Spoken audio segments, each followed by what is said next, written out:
The Central Club. What's going on, people? Welcome to the Central Club. This episode is brought to you by Reinspire Printing. If you haven't already, make sure you hit that like button, subscribe to the club, and hit the bell button to be notified of future content. A couple of things I need to get straight quickly. I'm in the other chair. I'm actually in the guest chair, which is very, very weird. But for the first time ever, we've actually had our guest kind of say, excuse me, can I sit on this one? She's laughing. It's not a good start. No, she's got a bad back, I think. And of course, she's the guest. I've got to be respectful, I suppose. So yeah, this is weird being here. But anyway, we'll crack on. Today we have got our very, very first. When I say very first, I mean it's the topic, the discussion. We have a girl who, on face value, you would just think is someone who does OnlyFans, and the perception that comes along with that is majority negative, I would say. But one thing that at the Central Club we've always said is we would never interview someone with OnlyFans. I think every podcaster has done that, and you know, kind of the angle they go down is just. I find it personally myself just a bit cheap, but there is clearly more to individuals, and there's clearly more to a lot of these people in OnlyFans. And the person we're about to interview now has so much value to bring that I think if there was anyone we were going to interview, it's going to be this person. And I don't really want to waste any much more time, but we will go into it. And I warmly welcome Eliza Rose Watson. Thank you. That was quite the introduction. I hope I match up to a description. Well, you know, your story, where you've been, where you are now, the way you represent yourself, I think will live up to that expectation, hopefully, without trying to sound a bit like a little bit of a lick ass here. But no, like, first of all, thank you for coming. Oh, welcome. It's really cool to be here. We met at Lad Bible. Mm-hmm. We did a round table. First of all, how did you think that went? I really liked it. It was just, you know, like I could tell we were all very passionate, and you put a bunch of addicts and alcoholics and whatever you want to call it, and you know, behavior addicts and stuff together. I think one character trait is like we're all quite intense, right? We were all quite intense. So I think they I think it was like we were saying, it was supposed to go on for about half an hour. I think we went for 2 hours. Three. 3 hours.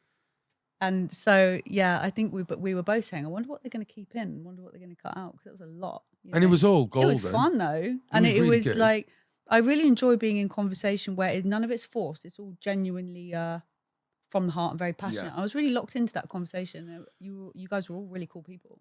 Yeah. Yeah. And it was amazing to meet other walks of life, other stages in addiction, and other addictions. Yeah, and other perspectives as well, because, like, you know, we all find recovery in different ways, and you know, you don't always walk down the street kind of shouting, "Yeah, I'm an addict," and you know, talking about your addiction recovery. So you're kind of in a bubble of how you recovered, and that's how you did it, and that's it.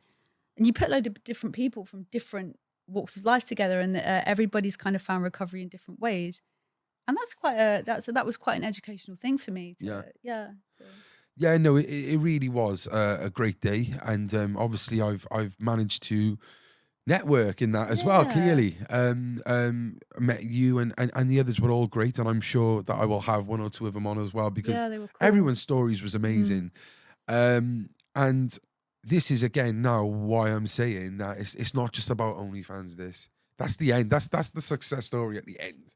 But we need to really hear your story and how you got to where you are right now. And yeah, so like I said, like the OnlyFans bit is the success story at the end. And this is the reason why I have had you on, because you're not just a pretty face who was literally just chose OnlyFans as her life and I'm better than everyone and, you know, I make all this money and I'm never going to work. You have a unique journey and you've been through a lot. And I want to go through that. Sure. So I think the first thing we will do is just kind of take you back. Yeah. Where you're from, How was your upbringing? Yeah. Okay. So I'm from London. I think there's this perception with addiction that everybody who becomes an addict is from a deeply traumatic kind of background. That wasn't the case really for me. There was stuff like there was drugs and alcohol in my home growing up. Nobody used and drank the way I did, but there's a few things like that could have contributed or could have not. I'm not really sure. There was some stuff. I mean, I was from a very low income family, so we didn't have any money. So there was some stress, around that. And I think my mum and dad, they were very loving people, both of them. They loved us. There was no question of that. But they were going through their own stuff, So I think as a young kid, I was quite perceptive and I was very analytical. And it was quite jarring sometimes. And they did it with the best interest in the world, that my parents would show me one thing, but then I would observe something completely different. Like that, what they were trying to do is they were trying to tell their kid it's all okay, everything's happy, everything's good. But then it wasn't, I could see that it wasn't. So I think, while that really isn't traumatic in the grand scheme of things, that's just, that happens. That's just something that happens. I think that coupled just with my character, I've learned about myself in recovery. I'm quite a sensitive person, and so I think I took on board that stuff quite a bit. I think it's important to acknowledge that, in the sense that some people have the idea that people are born addicts, people are born sick, people are born with these mental illnesses, basically. And I like to take the childhood stuff into account, because I think it's far more empowering to think I learned a certain way and I can unlearn. So with that, I feel like it's important to sort of talk about those little bits in childhood. But yeah, nothing hugely traumatic. I was a good kid, went to school, got good grades. I was quiet. Yeah. Again, though, I was very analytical. I was very sort of, I wasn't the type to just go and make a friend. I'd be like, well, how do I know that they're my friend?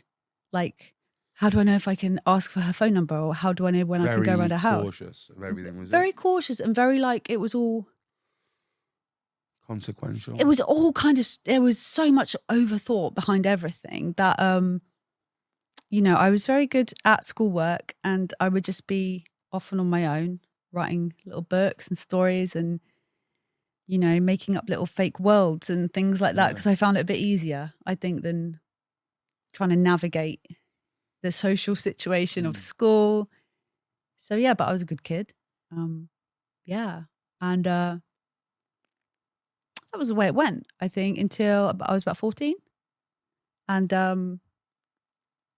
I first picked up alcohol and weed, I think, around about the same time. And then it kind of started. It was like that. Yeah. It was like that. Like, in terms of, I was no longer a good kid.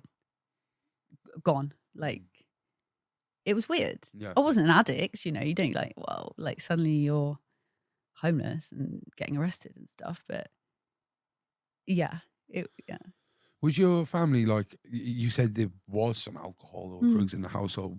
Were they anti-drug to you, like, you don't do this, don't do that, or were they more free thinking? They were quite free thinking. I mean, I know now that my mum had an upbringing of the exact opposite nature. So again, she had the best of intentions. Her parents were very strict with her. So she kind of thought, well, they're going to do it anyway because I did. So I may as well just allow it. But at least I'll be safe in the home, under my watch, rather than, Yeah. And I will say at this point, my brothers, although they both chose to stop drinking and using drugs, they never got in situations like I did. Never. So, And so you saying that when you was a young person, there was social anxieties in the frame? If you know, would that tie up with the analytical thinking? I think they might call it that now. I'm autistic. I was only diagnosed like a couple of years ago, which is really funny. Yeah, but you know, that isn't something that you develop. You No, must have always been yeah, autistic. absolutely. So, yeah, now I know what that's about. Mhm. And I love that about myself. I put it to really good use. Like, Yeah, I accept that about myself. But as a little kid, you know you're a bit different. You know that. And your teachers are always saying to you things like, you're so smart, but your head is in the clouds all the time. Why aren't you listening? What I was completely zoned out because it was too much. Like you've got so much potential. got so much, yeah, that kind of thing. So yeah, and also I think there is a thing with autistic people. People think that autistic people don't feel any feelings. Yeah. I think some people maybe, but like me, I some people with autism are very sensitive to emotions and feelings. I feel everyone else's feelings. Yeah. So looking back, I mean, yeah, that was, when it came to like finding something that will completely numb my feelings and put me on the same level as everyone else, cool, I'll go for that, Yeah. So the drinking and like the weed and stuff, this came on quickly, you said. But of course you achieved quite a lot, you know. Yeah. You went to uni. Mm. We'll go into that. Mm. Did you, was that the start of the drug use, and did it not stop all the way through and it just gradually got worse, or did you kind of, it was something that it came all of a sudden later on in life, the big problems? It was always there. Okay. Like it was kind of always there. Like once I drank and used drugs, it was never the case that I was like, Eureka, I found the answer to all my problems. It wasn't really like that. It was just kind of like, oh, this makes everything a little bit easier. Like, why isn't everyone doing this? Sweet. So it was how I socialized with people. And it became very resemblant of fun. So anytime that I would be socializing with my friends, we'd be drinking or smoking weed. So it was, it's like classical conditioning in a sense. Like you pair one stimulus with another feeling or response, you really strengthen your bond with that over time, right? So like alcohol and weed equals fun, being carefree, having laughs with your friends. That's a really positive association. Yeah. So while I wasn't like a rampant addict straight away, I wasn't like, stealing from people and shit. I was still going to school. I could still get stuff done. But slowly but surely, I was associating those two things. Yeah. Mm. I want to ask you quickly, do you think that, let's call it cannabis, Yeah. do you think it's a healthy drug? I actually don't. I have nothing against marijuana. I really don't. I think it can be medicinal. Alcohol was initially medicinal, Alcohol is a disinfectant. Yeah. I think it's the motive, same with everything, right? I've got nothing against alcohol. There are some drugs which I don't think are good for anyone. But yeah, weed, alcohol, some people use them absolutely fine. It depends on your motive. Are you just enjoying it sometimes, or are you using it? Like, are you depending on that for something? I think at the young age, though, of 15, 16, 17, we're not using it medicinally, are we? No. It's social circle, friends, let's get high on the knock. Yeah. Or giggles, munchies. Yeah. Do you think it's a problem in the younger generations? Not really. Again, it's like, you look at my circle of friends. I was hanging out with like 6, 7 other people. I'm the only one that ended up in 12-step. Yeah. It's the person. I think it's like, I mean, obviously you'd rather teenagers with developing brains not do alcohol or drugs. But I think it's dangerous to criminalize and demonize weed when you're not looking at alcohol. Because I think actually alcohol was my gateway drug as such, rather than weed. I'm not particularly a weed advocate, but I think sometimes we all look a bit too much in the direction of like marijuana, cigarettes. No, I totally agree. I think, alcohol kills 90 plus thousand a year, cannabis 0. MDMA 60, I think. you know, LSD zero. You know, we definitely have got a contradictory there. But I think you're right, actually. And I think we're probably similar in that way that, you know, I was that 0.1%. It would affect. A lot of us do have addictive personalities. And I think it's tough, isn't it? Yeah, it's a weird one. I mean, it's one of them. It's a little bit like nature or nurture in a sense. Because I know smoking weed, like, and probably drinking, although there's been less studies done on it because, you know, like it's quite a profitable thing. It really affects the developing brain. It really does. Like, so maybe it, you know, I don't know. Really. Yeah, interesting. It is interesting. So growing up, was there anything you wanted to be? Yeah. What? I at one point wanted to be a lawyer. Really? Yeah, I wanted to be a lawyer, and I also then wanted to be a radio presenter. Really? So I'm kind of halfway there, right? Yeah. Like, you know. We just gave you a podcast now. Yeah. So yeah, I She's did. loving it. Yeah. Okay. Yeah. Oh, that's interesting. So I won't dive into that yet too much, but just looking at where you are now, that wasn't even on the radar. This was nothing you ever thought of. No. What do you mean? Kind of like in the adult industry that you? Oh, right, OnlyFans. No, not at all. No, not one bit. Like crazy. No, I don't. You know, most people I know in my industry fell into it. Like they kind of got into it somehow. It's the same as like, I don't know. I think maybe kids these days is a bit different. Like some of my friends' kids want to be YouTubers, right? They think that they know that that's a job. But I don't know. How did you get into like YouTubing, podcasting? Yeah, Was it like right? You know. Well, there was a bit of passion there. Yeah. Like, but it was once I kind of once I fell into the idea. Yeah. That is when and probably the same as you. Yeah. When you kind of fell into it, you lock in. You lock in. Yeah. But yeah, it wasn't something like I grew up saying I'm going to be a famous YouTuber. Yeah. Well, I'm not anyway. But you know, you've got really cool. You've got a big following on YouTube. I'm sure you never thought, right, that's what I'm going to do when I'm older. It's one of them, isn't it? It's just yeah. And you're right. And I think probably the ones who set out, they're the ones that don't really, you know, it's like the best nights are unplanned. Yeah. You know, the ones who plan it, it's a disaster. Yeah. And I think probably the ones these girls who are like, I'm going to be OnlyFans when I'm older. I'm going to be. And it don't work out sometimes. Yeah, I mean, we'll probably go into it, right? But I think like there's a lot of things that people think OnlyFans is, and it's just not. And anyone going in with the attitude that I'm going to be an OnlyFans model, I'm just going to twerk and count my cash and sit on my sugar daddy's yacht all day. That's nothing to do. That, you know, you're going to be in for a big surprise. I mean, you know. Okay, well, it's a weird one. That. Yeah, already getting into it. No, so you wanted to be you wanted to do something really in the eyes of society. Yeah, very admirable. A great job, a great career. What did you do when you left school?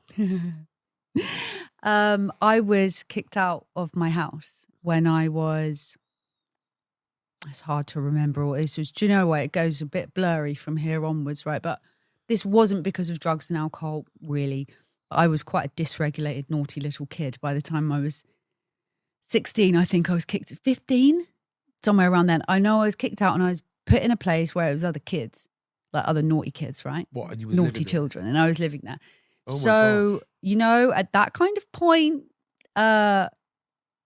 you know, I lost my way a little bit. Like Well, you're a sensitive person as well, aren't you? Like you said, that must be tough. It was. Do you know why?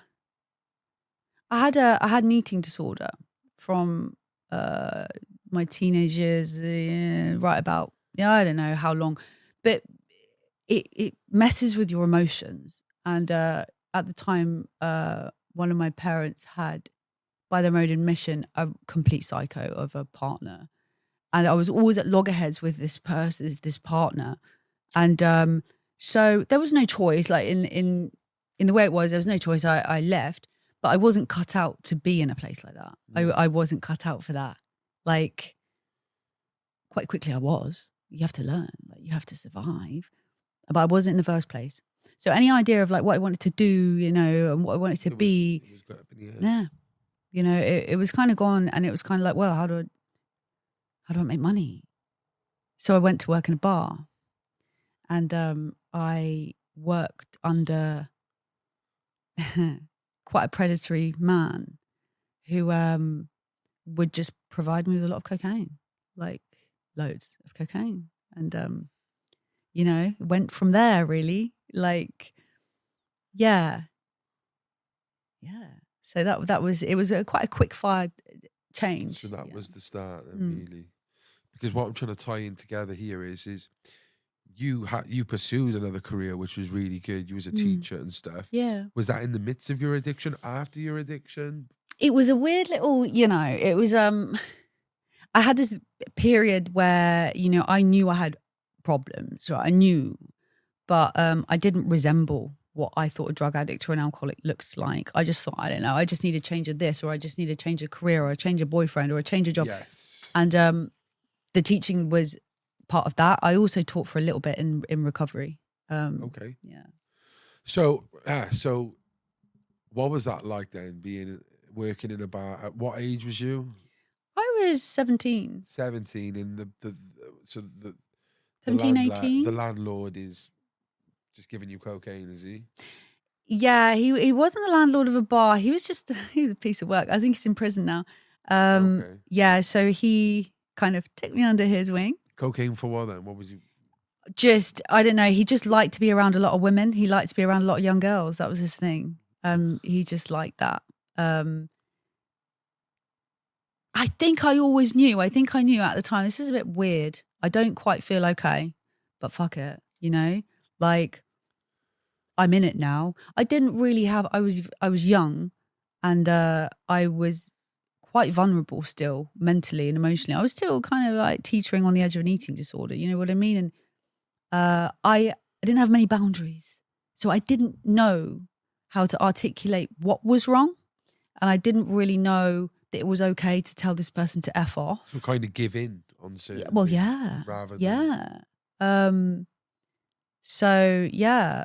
And through that, you meet other dodgy people and, you know...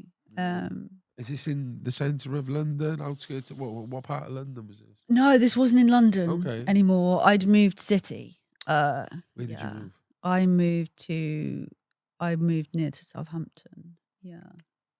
So, yeah, this is like inner city kind of, yeah. You're stuck in a rut there. A bit. I did feel like I was. Yeah.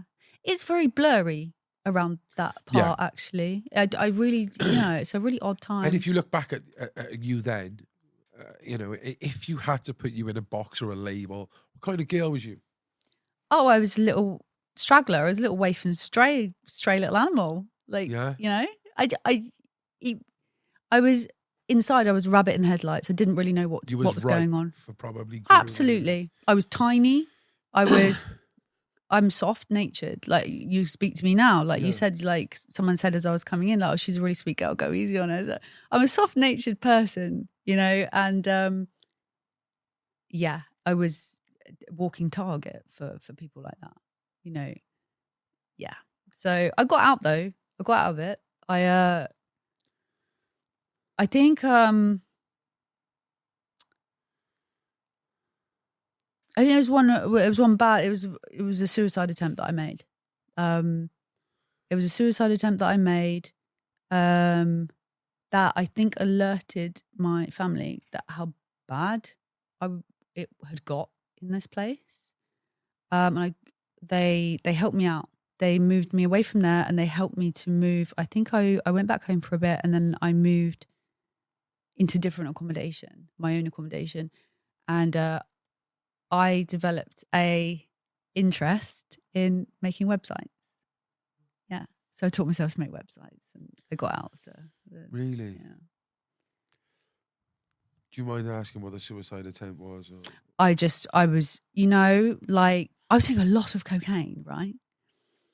And you know what it feels like when you're coming off cocaine? Oh, horrible. like that coupled with, I think, just genuinely being in a situation where I just didn't know how to get out of it. I didn't know how to talk about it. I had no way of regulating my emotions. Yeah. It was just a like. This is really interesting because I'm going to send you something when we finish this.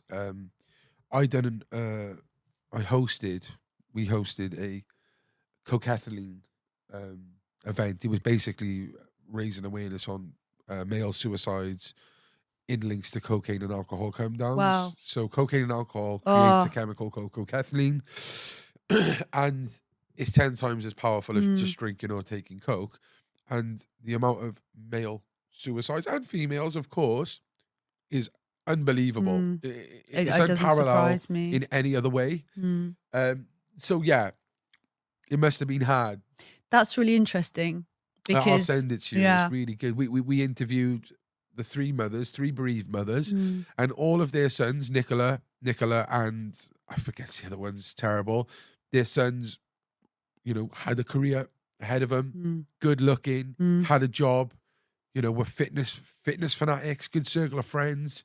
But, those at the end of those weekends or the end of those benders when they come down, they felt like their world was crashing down and they've all taken their lives. Yeah. So we had them, we had the mothers talking, we had others with lived experience and professionals, and it's really, really good. People don't know about it. No, I think I was going to say, like, that is such a good thing you're doing because the awareness isn't there. I mean, I think, like, whatever campaigns there are around like drugs and alcohol, like 20 years behind. Oh, like knowing if I'd have known that at that age, that happened. Like, obviously I was a cocaine addict later on. I knew what was going on. I kind of knew what was happening. I knew to expect it. I just need to go back and get more. Basically, that was my solution. But at the time I had no idea what was going on. I didn't even know that was because I was drinking and using cocaine. Yeah, and that's the weirdest thing about it is how common, how normalized cocaine and alcohol is. Yeah, it's it's a funny one with alcohol. It's a funny one with alcohol because I was a cocaine addict for sure, and that financially absolutely ruined me. And you wouldn't have been without the alcohol. Is that what you're saying? I wouldn't have probably started using it. And also cocaine didn't bring me to my knees. It was alcohol. Alcohol is actually very dangerous to come off physically as well. Yeah, you could die. You can die. And you can walk into a bar and you can take 3 glasses of wine for yourself. No one will bat an eyelid. Rack up 3 lines of Coke. Everyone's telling you to go away. Yeah. But actually, alcohol is more dangerous. Alcohol can be really dangerous on its own, and especially when combined with Coke. But there isn't the awareness there. I don't think there is. It's because of that being legalized and other drugs or not. And I'm interviewing a police officer later, and we're going to talk about the Misuse of Drugs Act, and it needs to be rewritten. Oh, 100%. It needs to be rewritten because cocaine is just horrific. But alcohol is 10 times worse. Yeah, and I talked to a lot of people that have ex-cokeheads. They all end up having to give up alcohol because alcohol is. Yeah, well, that's you got to cut off the stem. Yeah, and that's the root. That's the root problem. Yeah. And I say that to my friends who come to me and say, "Listen, I'm on 4 days. The missus has kicked me out. I've spent all my money." It just gives me like flashbacks. Yeah. And it's like you need to be prepared to cut off alcohol in your life, which circulates everything in their life. It's after rugby or after football, after work, on the weekends, weddings, christenings. You've got to change your whole way of life. Yeah. Because without that, you're not using cocaine. Yeah. And you'll feel sick from the smell of it once you've kicked the alcohol. Yeah. So I think we need to relook at, reevaluate what drugs are illegal and legal. Because not only is it killing people, but it's alienating people as well. Other drug users or people on other drugs who are just destigmatized massively. But it's okay to be on your high horse in the Weatherspoons. It's like... Yeah, it's a bit of a weird one. I mean, I see the motive. See how much tax is on alcohol. I mean, it's obvious what the motive is. But, like, it's starting to become something that is costing more because it's putting people in hospitals. It's people getting people have fights, things like that, and it's I'm not anti-alcohol at all. I'm not. I just feel like there should be a bit more. I just awareness. think it's massively contradictory, and I think if we're allowing alcohol, we need to allow these other drugs, because you're putting a whole demographic of people who use other drugs in prison when alcohol is not. And I get it. I'm not here to say ban alcohol, because again, a lot of people can work a 9 till 5 and on the weekends at the match have a part drink. of our culture, 100%. And that's amazing. I'm proud of our culture.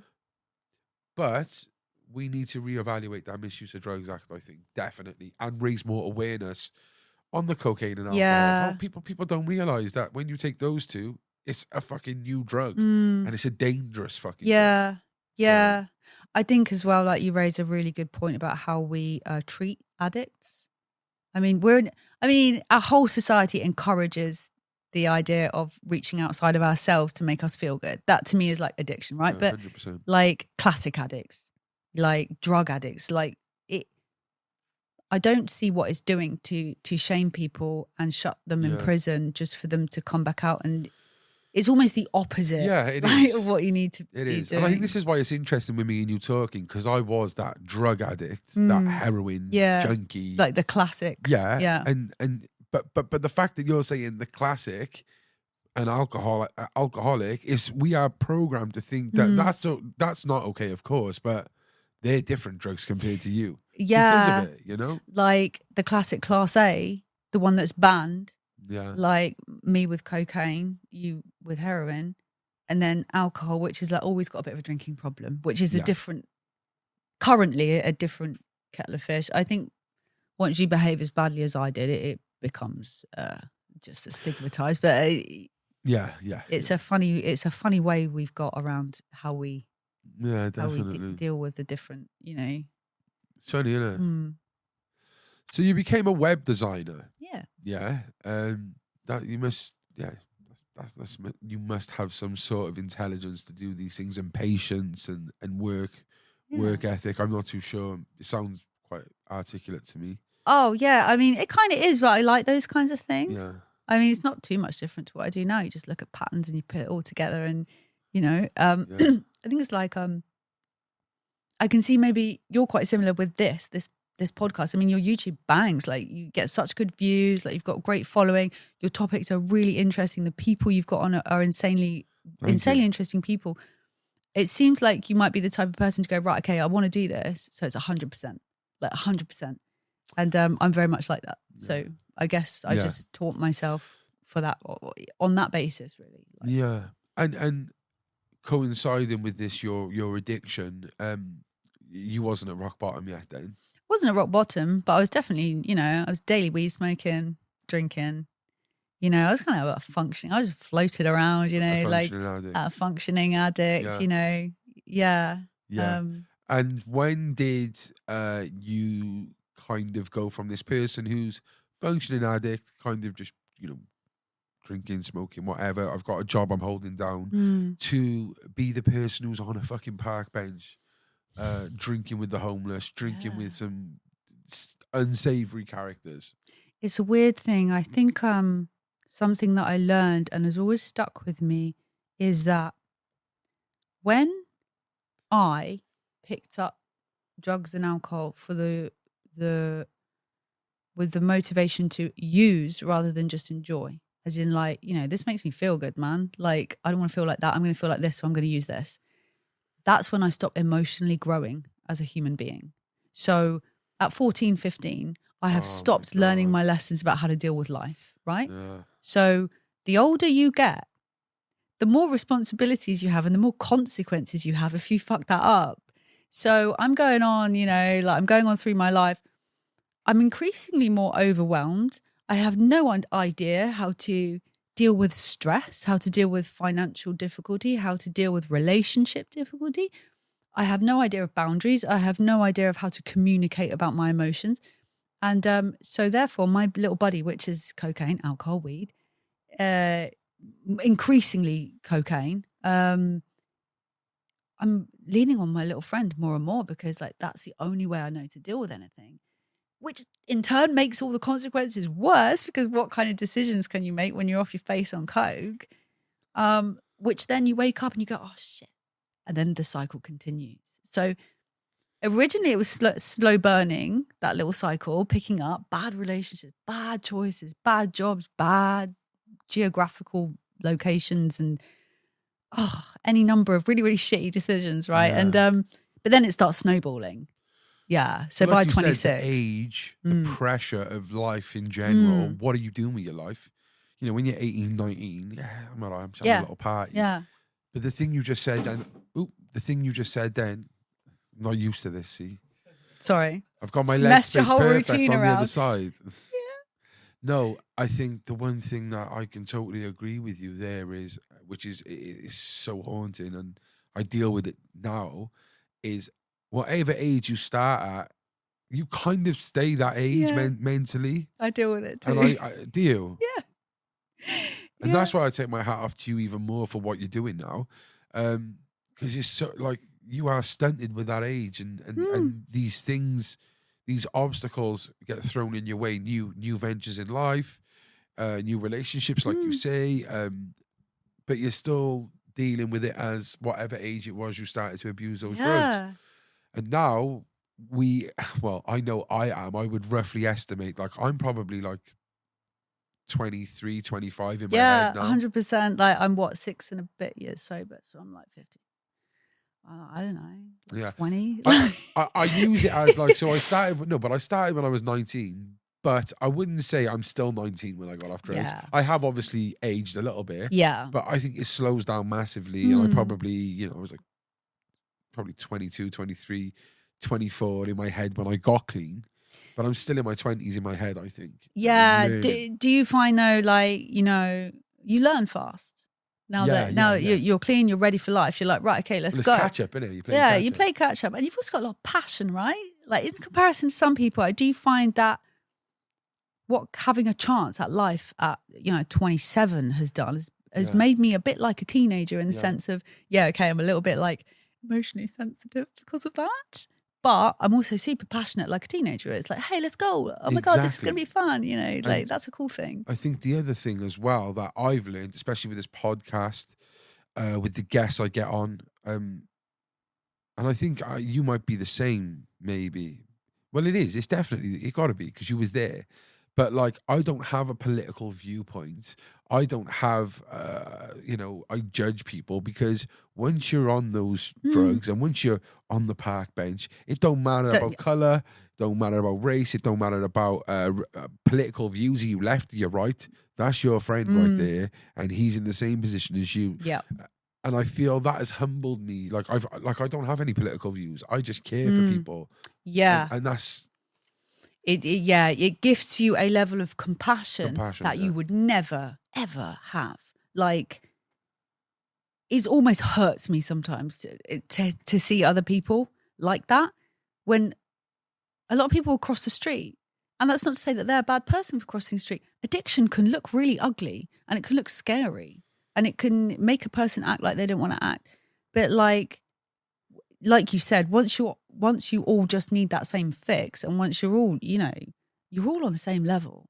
So like, it does gift you that empathy and compassion for people that you would never have, and also a bit of humility, Yeah. Like, you're a successful podcaster and YouTuber, but you seem like a really grounded person, and I think like sometimes, seeing yourself literally on the floor, like, it dehumanizes you. Like once you've seen yourself that way, you can never really think that you're Billy Big Bollocks, can you? Not really. Like, no. Yeah, there's always a sense of gratitude rather than, hey, look at me. Do you think you will ever lose that? I bloody well hope not. Yeah. Because I've met some real arseholes, Yeah. Like I probably would have been an arsehole if I didn't go through what I went through. Yeah, interesting. Yeah. Really interesting. So you ended up burning quite a lot of bridges. Yeah. What are some of the things that really you look back on and think cringe? I'll give you a funny one Go on then. from the early days of my addiction. I was seeing this bouncer, and I would see guys that I would want, to embody, right? So this was this squeaky clean guy, very square guy, like completely like straight down the line, didn't drink, didn't smoke, went to the gym, all this stuff. And I was trying to like, make an impression, but I needed what I needed. And he worked at a nice bar. It wasn't like a dive like I went to. It was a nice bar. And so I walked in, I picked this really cute little dress. Obviously I'm half cut already and I've done a few lines and whatever, but I thought I was acting quite well. And I'd somehow stuffed, that vodka that is basically like ethanol, that cheap stuff that you get. Glens. Vodka, Glens. It's just some like really horrible ones. Yeah, like the chemical makeup of like paint strippers. So I had some of that down, I don't know, somewhere in my Glens bra or vodka, whatever. shout out. And like a couple of grams of Coke or something like that.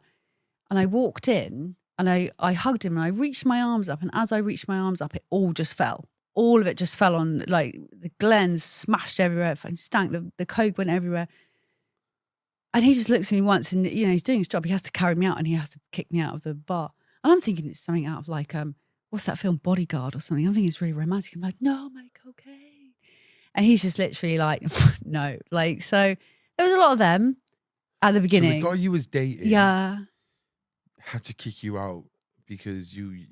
Yeah, like, and what did he say? Did it pursue the relationship? No, or I did he don't say, think it did. Yeah, I think that was about it. Yeah, clearly not. Yeah, I don't think so. Oh, no way. I was quite gutted about that. So it went like that at the beginning, and then towards the end, like, I think I was really aggressive. I was violent as an addict. Yeah, I was violent, aggressive, and verbally abusive. Yeah, some people aren't, but. I think I understand now I was very ashamed and I was afraid. And the way that came out as a defense mechanism was just pure venom towards anybody who wasn't like me. Like, and so that came out towards my nearest and dearest, like my family members. Like I'd steal from them. I would bring unsavory people back to their house. Like I would be... What, guys? Yeah, guys, girls, whatever. Like, if someone had some good drugs, like they were coming with me, or so it got increasingly more like that, and eventually they had to kick me out. Money, other people's drink, yeah, like people. This isn't funny, like I've been kicked out. I've been evicted, I think, from a flat, and so I was back at my mum's house, and she would have to hide her alcohol under the floorboards. But the fact that I can tell you it was under the floorboards, it's like a little cat and mouse game. It was like, but it wasn't funny. I mean, me and her laugh about that now, but it wasn't funny at the time. Yeah, complete disrespect. Complete and utter disrespect for everybody else. Did you ever steal from shops or? Yeah. Yeah. Yeah. So yeah, like because it's stolen from people close to me, the shop stuff didn't matter. Didn't matter. Yeah. I think that one of the worst ones was I went to uni. It was one of these things that I tried in order to, new life, new thing. Yeah. So I went to uni and I lasted about 3 months there before I started the whole thing again. And I think one of the worst things I did is I went into the university library and I don't even know why I did it. This girl was there and she'd gone to the toilet and I just nicked her bag because I thought there might be money in there. Cute little girl, like freshman girl, like just studying. I got the bag out and I opened the bag. There's nothing in there but a medication. Just whatever she needed that for, she needed it. I'm like, fuck it. Like, like... And you didn't even give it back? No. Yeah, I know. Yeah. Things like that. I mean, the amount of times that the amount of cringe is just unreal. I mean, I've been arrested when you really shouldn't be being arrested. Charity events and... like I had this boyfriend that had a couple of little kids, like little kids. Brought the police to his house. Threw myself in a river once. Someone pulled me out. What? Just really like what the yeah. You threw yourself in a river. Yeah. So, and this was all. I mean, it really escalated. It started off like, oh, I've got a problem, but it's not a problem. Close to sectioning, would you say? Oh, 100%. I don't know why I wasn't sectioned. I should have been. I've spent a few nights in police, little, holding cells and stuff. I should have been sectioned. Yeah, I think so. And did your appearance, not your looks, your appearance, did that ever deteriorate? Yeah. Was you ever like, fucking hell, go and have a wash? Like? Yeah. Like, it's the last thing you think about. Like, I guess you'll know. Doesn't matter. Like, you're either shaking and rattling and wanting to get what you need, or you've got what you need. Therefore, nothing in the world matters because you're completely at peace in that moment. Like, of course. Yeah. So no, I didn't brush my hair. Didn't, yeah. Like, Wow. yeah, I didn't. You wouldn't recognize this person. Well, the one photo I've seen of you, I'm like, fucking hell, that's a different person. Do you know what? That's weird because it wasn't even at the end. That was still when I was socializing. Yeah. Do you know what I mean? I had lipstick on at that point. I put earrings in, for God's sake. Yeah, I thought I looked really good in that picture. That's why I kept the pictures. Yeah, there weren't many pictures there wasn't many pictures at the end. Yeah. So I'm assuming you was quite suicidal at that time, maybe to throw yourself in a river. Yeah. That was something on purpose. Yeah. Yeah. I would like. It was funny because that's a clear sign of things aren't working anymore. Whatever you're taking, it's not working, love. If you're still suicidal, even when you're off your face, something's no longer working there. Yeah, of you know. course. And what was your at the highest of heights? What was you using? What was your drug and alcohol intake on a daily? I don't know, like anywhere between like 4 and 6 grams of coke a day, and like it's hard to quantify alcohol. It's hard to quantify. If it was there, I drank it. So like I would just drink it until I passed out or I ran out of money, and then it would be rinse and repeat. Any alcohol? It could Any. be. It could be Bailey's, Tia Maria vodka. It don't fucking matter if it's got a percentage on it. I'm having it. If it's got percentage on it, I'm having it. But you just have got to consider money, and it was starting to get to the point where it was that paint stripper shit or like nothing, because that did the job. But if someone had anything else, I'd drink it. I mean, if someone had a different drug, I'd use it. Yeah. So. And you know when you said you slept on benches, was that I just passed out on a bench or I had nowhere to go? Sometimes a bit of both. I mean, I'm not here to say like, if I'd have sorted myself out, if I'd have behaved a little bit better, my family aren't the type to have kept me out. They would have taken me back in. But I couldn't. So my dad would sometimes let me stay at his house, and I really appreciate him for that because I was an absolute nightmare. So I stayed there when I could. Sometimes it was my choice. Yeah. I don't know if like you relate, but sometimes it was my choice. I've slept in the car parks and stuff, and although I say I believe myself sometimes, my mum and dad don't want me there. People go home. Go fucking home. I think deep down they would have had me there if I was at the lowest of my low and I was begging I'm going to change. They would have me there. Sometimes I just didn't. Yeah. I mean, yeah. Like, do you think if you said to your mother, I am willing to change, I am on death's door, I am either going to kill myself, please take me in, she would have had you in? Not sure. It was like Not that, sure. was it? My brothers were more steadfast than my mum was, and they all lived together.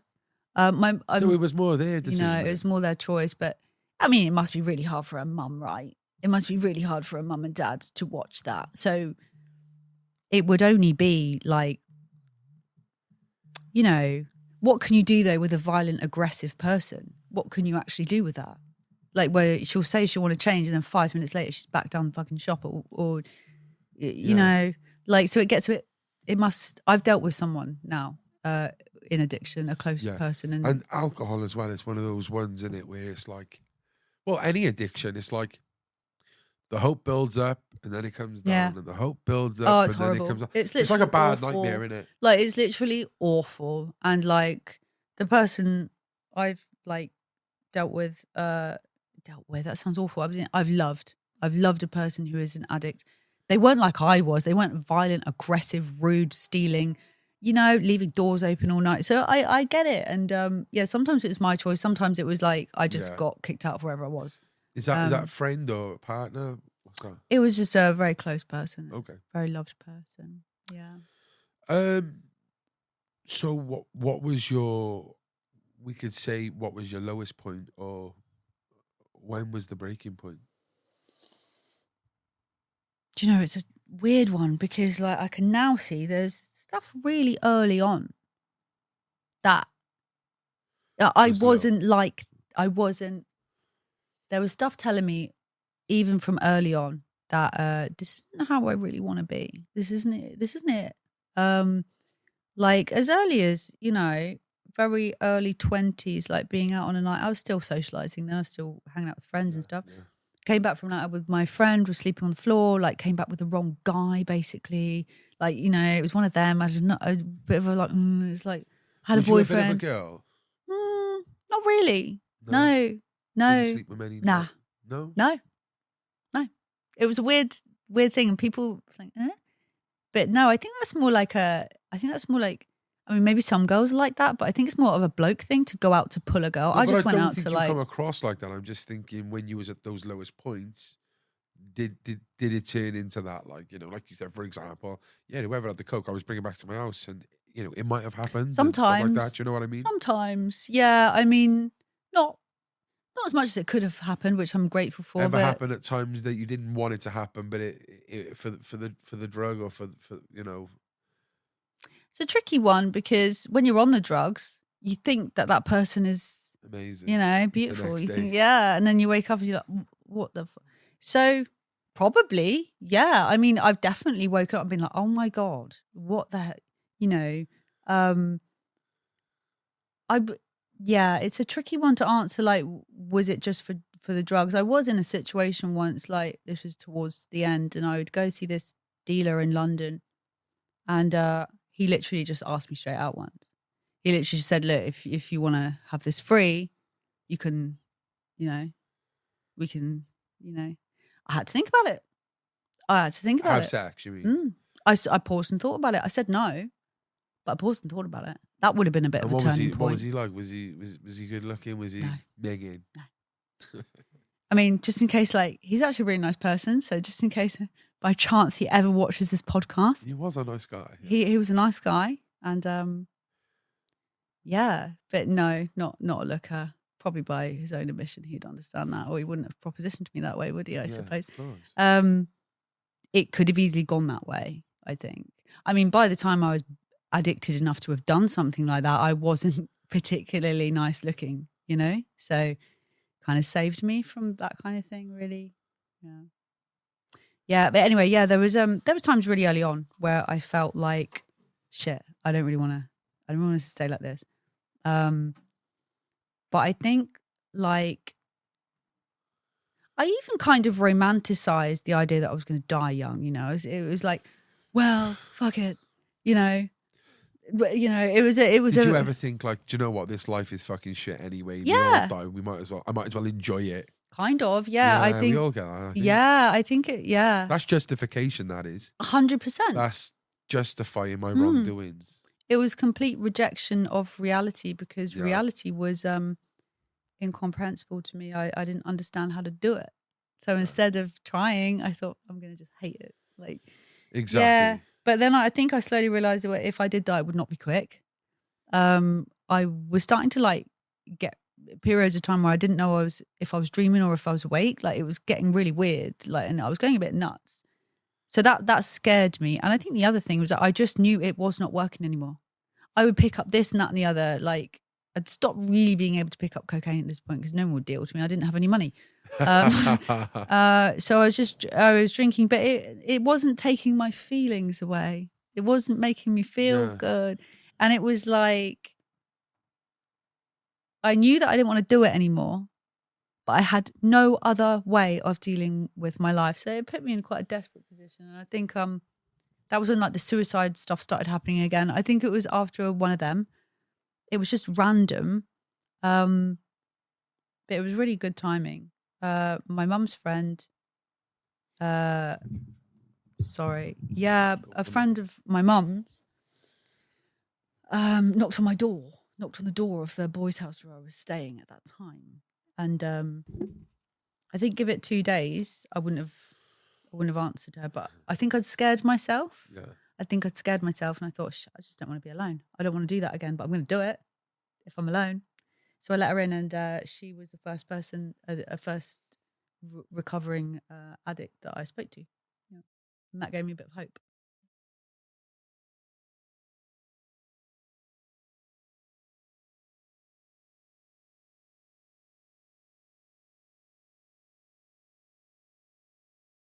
So would you say then that before that it was unheard of recovery? Like, No, never even contemplated. yeah, You know, it's weird, isn't it? it is weird because it's like, I mean, did you? I never came across anyone in recovery. No. Obviously, I'm looking in the wrong places. Oh yeah, well. But even when I went to drug services, Yeah, to pick up medication, I never saw anyone in recovery it's either. weird, isn't it? Like, because I'd walked into counsellors, I'd walked into doctors, I'd walked into, walk-in centres. I didn't know what was wrong, but I knew something was wrong. But nobody, And I don't know if this is the same with you, but especially in my circle of drug of choice, everyone says recovery is not possible. They don't want to see anyone get clean. Everyone's envious. Everyone's jealous. You'll never get off it. You'll never get off this. It's a very pessimistic way of life. Like, no one wants to see. No one wants to see someone people, else do well. And if they feel like they can't get it, well, then you definitely can. I mean, it reminds me a lot of the way I was.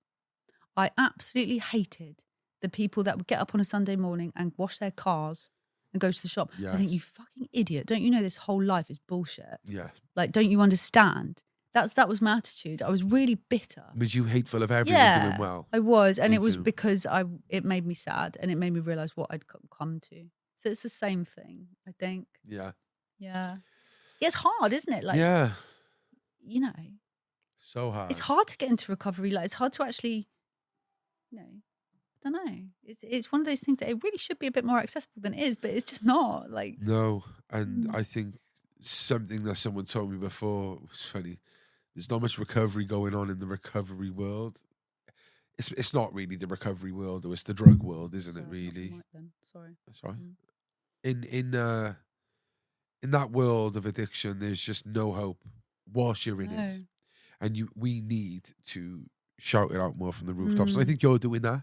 I'm trying to do it. I know there's others out there trying to do it, and we need to keep doing that. 100%. Like, that's why I take my hat off to you with the 2.8 million followers you have on Instagram, and God knows how many everywhere else. The amount of, like, if I type your name in on YouTube or Instagram, the amount of accounts and videos that other people put up, like, you've got reach. And I love the fact that you haven't put this in a box anywhere and kept it like, no, that was not me. You're really shouting out that, and that's amazing. Yeah, I mean, same to you, because, I think I have a duty too. I think I always have a duty too. Like, I was very lucky to get into recovery. I feel like, I mean, I understand why some people choose to keep that private. I have a lot of areas in my life that I do not talk about online, and I never will. And so I respect that. But my personal feeling about it is, I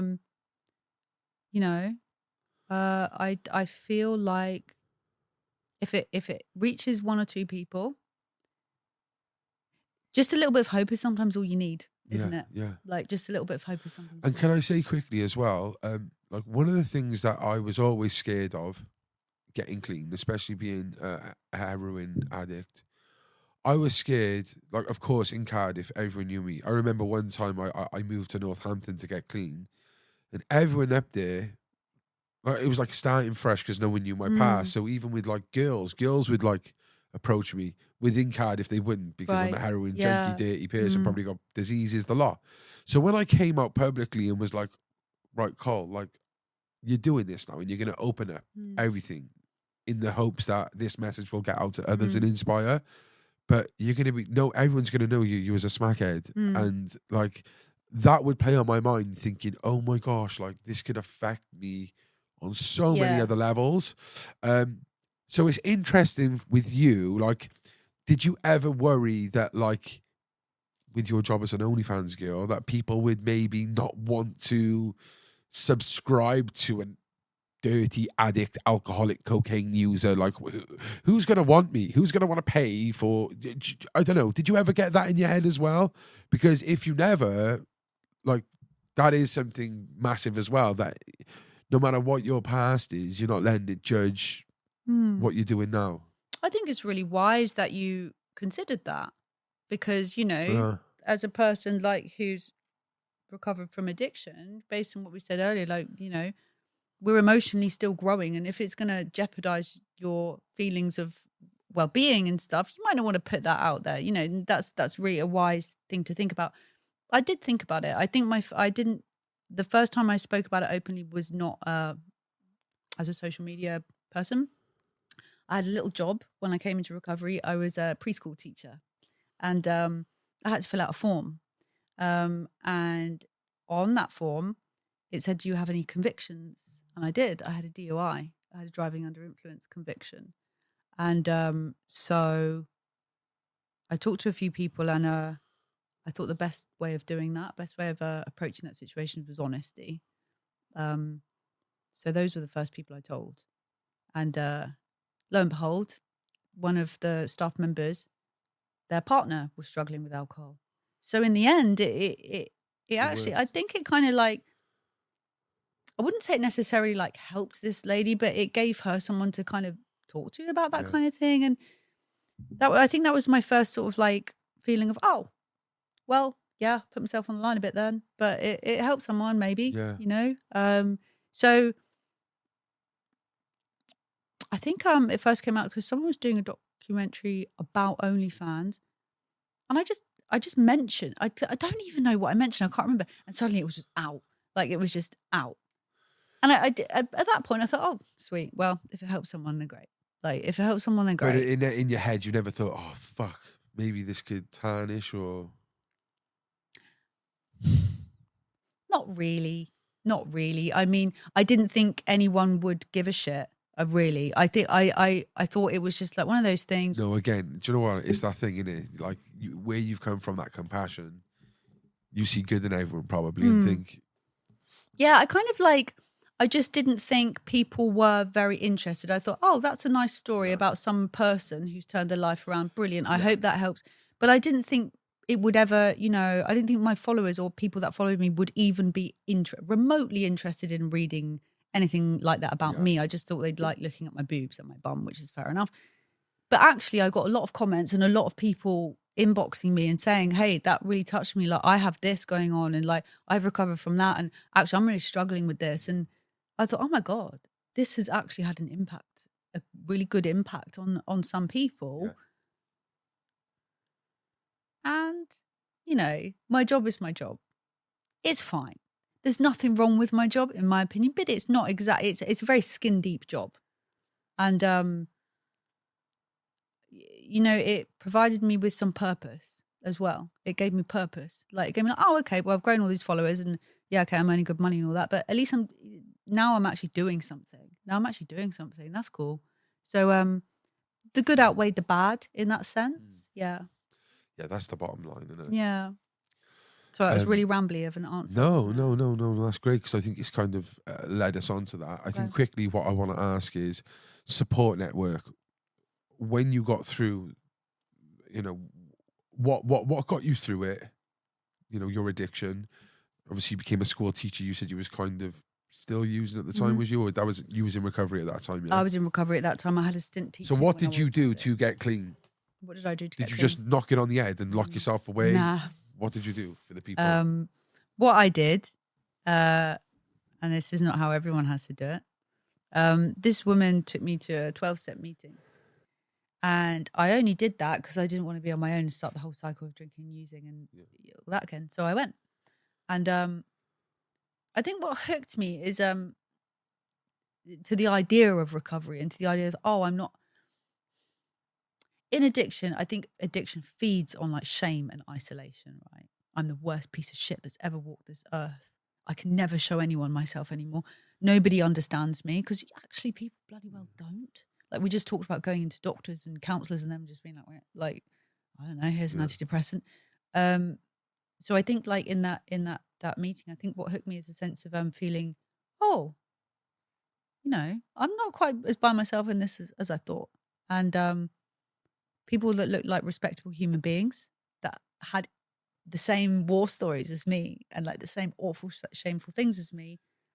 And I didn't get sober straight away, but that's the kind of thing that I thought, well, I didn't drink or use them for an hour and a half. Hey, look at me, So I just kept going along to that. And I think, regardless of how people recover, I don't know if it was like this for you, but you can't really, in my experience, in the experience of watching and trying to help other people, you got to have people. You got to have people around you. You got to have a bit of support, And I think that's what I got in those scenarios. Yeah, I think the most important thing is that, and I think our journeys are similar in that sense of, like, when we done the lad Bible round table, and like I think one or two of them was like, yeah, a bit of a chaotic background. We were like, no, like, our stories couldn't be further from the truth, because we did have good upbringings, nice family. I used that as much as I could to come through the other side. Yeah. But I know there's people out there who would nick a pound off their mother and me. they're disowned. Yeah. What'd you say? No, I suppose that I didn't get disowned for nicking a pound off my mum. No, but like I stole my mum's engagement ring. Yeah. That's bad. But there's still. I mean, yeah. Do you get me? I mean, some people were disowned for nicking a tenner. Yeah. So with that said, like, they were my support network, but not just them. When I got into volunteering, that network was amazing. And I think if you don't, that doesn't mean that if you don't have a supportive family, you don't have support, because again, you have 12 steps, you have so many different avenues out there of support. And that's what I try to do in my role, is those on the streets, those chaotic users who have fuck all, they've been disowned or they've lost loved ones, show them that support network. But again, if they don't want it or they're pushing it away, then what can you do? Yeah. But to let them know that it is there. Yeah, I mean, and you need to use that. Yeah, that's a beautiful thing that you just pointed out, that it's a sense of purpose. It's a sense of being of use. From being like just a down and out scum of the earth person that is a waste of oxygen, basically, is how I felt. Yeah. To being able to use your experience to help other people, it gives you a sense of belonging, a sense of connection, a sense of purpose. And like, I kind of got that in the 12-step things. You can volunteer to do this, that, and the other. And I'm like, oh yeah, I can actually be of use. Like, it changes your whole perspective. Because you're worthless for so long. In our perception of drug addiction and crime as well is, you do that one thing there, you will never get a normal job again. You will never have a normal relationship again. You will never, ever be clean again. And that is what I do in my job, just quickly, is it's all about service user involvement and co-production. So my job is going on the streets, going with people who are volunteering and gathering their voices of experiences through services. So them times they've gone to drug services and they feel like it didn't work for them, getting their voices, their experiences, and feeding that up to the top of where the purse strings are held to implement change. So their voices are being heard, not just through groups among each other to help others, but to make services better. Yeah. So it's more like putting their money where their mouths are. For years I said, probation is shit, a waste of time. The police are hopeless. Drug services is a scam. But it's like, well, okay, well, what do you think would need to be done about it? Yeah. And it gives them that kind of voice, that purpose. And this is not tokenistic change. This is changes that we're seeing as well, like in our service anyway. So I think it's massively important. Another thing we do, we have like this peer-to-peer workforce where these, these users who have been on the streets, they get trained up in dry blood spot testing. They get trained up in naloxone training, which is the injection to reverse overdoses. They get trained up in drug testing, and they go around the city centres and around the hotspots, delivering something that only 4 or 5 years ago a trained medical doctor could do. Wow. They Yeah. feel like they've got their lanyard, they've got their hoodie on, they've got their medical kit, and they're out there saving lives. And some of them are still using. That's made me really emotional. Yeah, that's lovely. It's giving them their purpose. Yeah. And I think what 12 steps is exactly that in a different way. Yeah. Yeah, that's so beautiful. And it's like, you know, it comes back to what you were saying about how we view addicts. Like, there's a human being in there just waiting to come out. They just need a chance.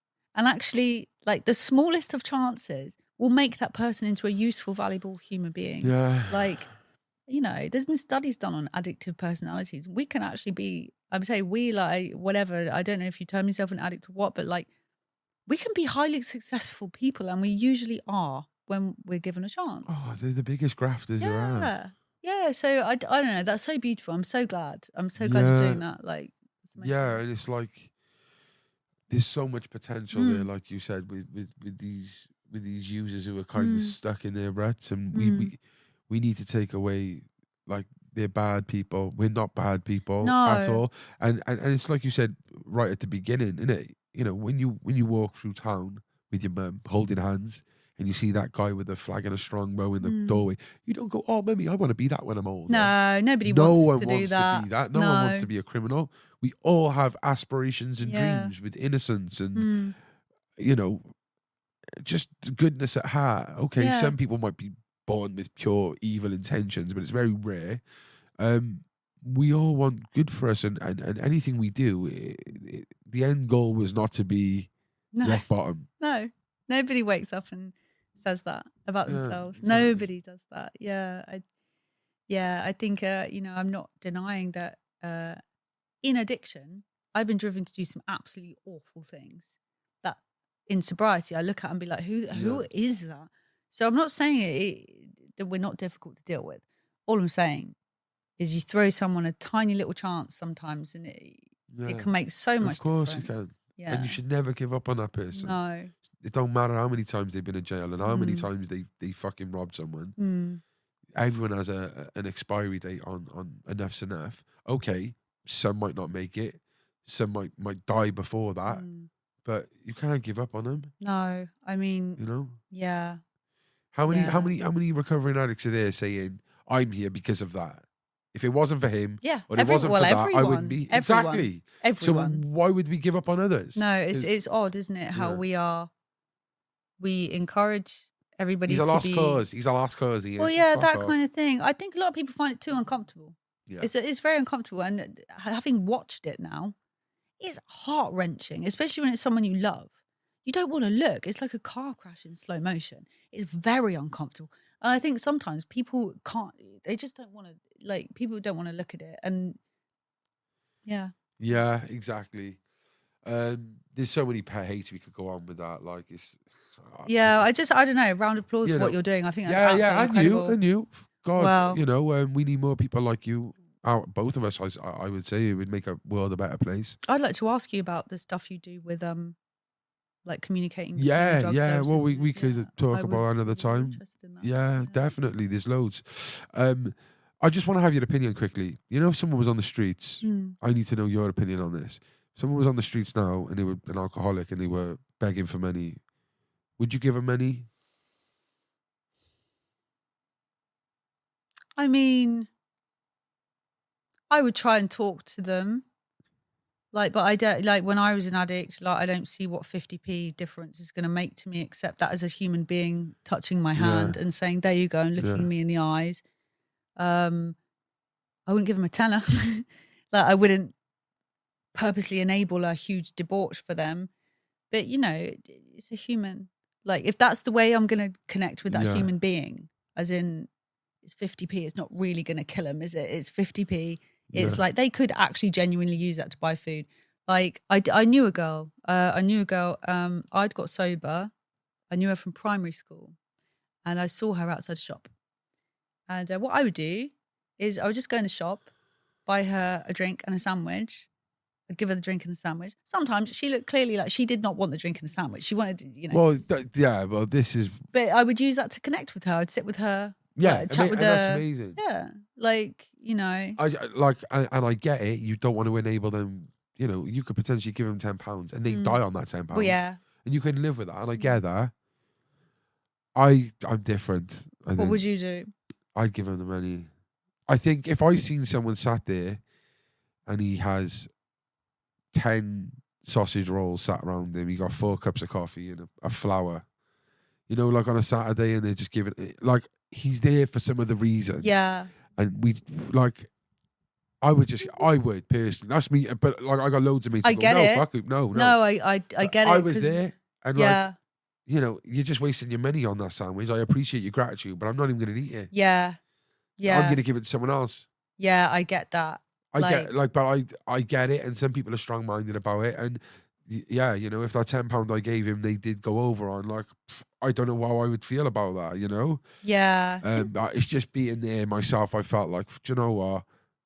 And I was always grateful if someone gave me a fucking sandwich. Of course, I was grateful.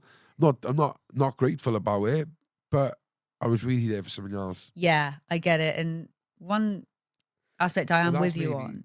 Go on, sorry. Is like, when people say, oh, well, they're just going to use it for alcohol, drugs, or cigarettes. Usually, mate, what are you going to use it on? Yeah. Like, well, it's not just that. It's not just that. It's the thing that is hypocritical about it is, am I going to ask you what you want your fucking money for? Yeah. Do I ask what you spend your money on? No, I don't. So, and that's kind of something that we're trying to battle with in services, because it's all down to stigma at the end of the day. So the work that these volunteers do and these peers do, we actually pay them. We pay them. Yeah. Even if they're actively using. Well, they're doing a job for you. As you say, you don't ask anyone else. Like, and when they go, we can't pay them cash. We'll give them vouchers, and you're like, okay, they'll trade that for cash if they want to. They're not. Well, yeah. Yeah, so you're gonna give them. They're gonna make. You're gonna do the work. Let them do the work for you. Then you're gonna give them a voucher. Then they're gonna stand outside Waterstones for an hour and a half, hoping someone's gonna buy a fucking book with it, and they'll sell it half the price. Just give them the fucking £10. I get that. And that's what we're trying to do, because I feel like whether it's enabling or not, we're trying to break down the stigma that we can't give them this money, they're drug users. That's a shitty feeling. It is a shitty feeling in the sense that, if the point is to include these people, as in give them a job. Like, that's cool. Like, when you said that they've got the lanyards, they're helping people. Oh my God, they feel fucking so empowered. Like, if they're doing a job, they do need to get paid. I got my shit, whether or not people gave me money or not. I got my stuff. Yeah. Like, it doesn't really. You're gonna get it. So I get that. Yeah. I get that. Like, it's no.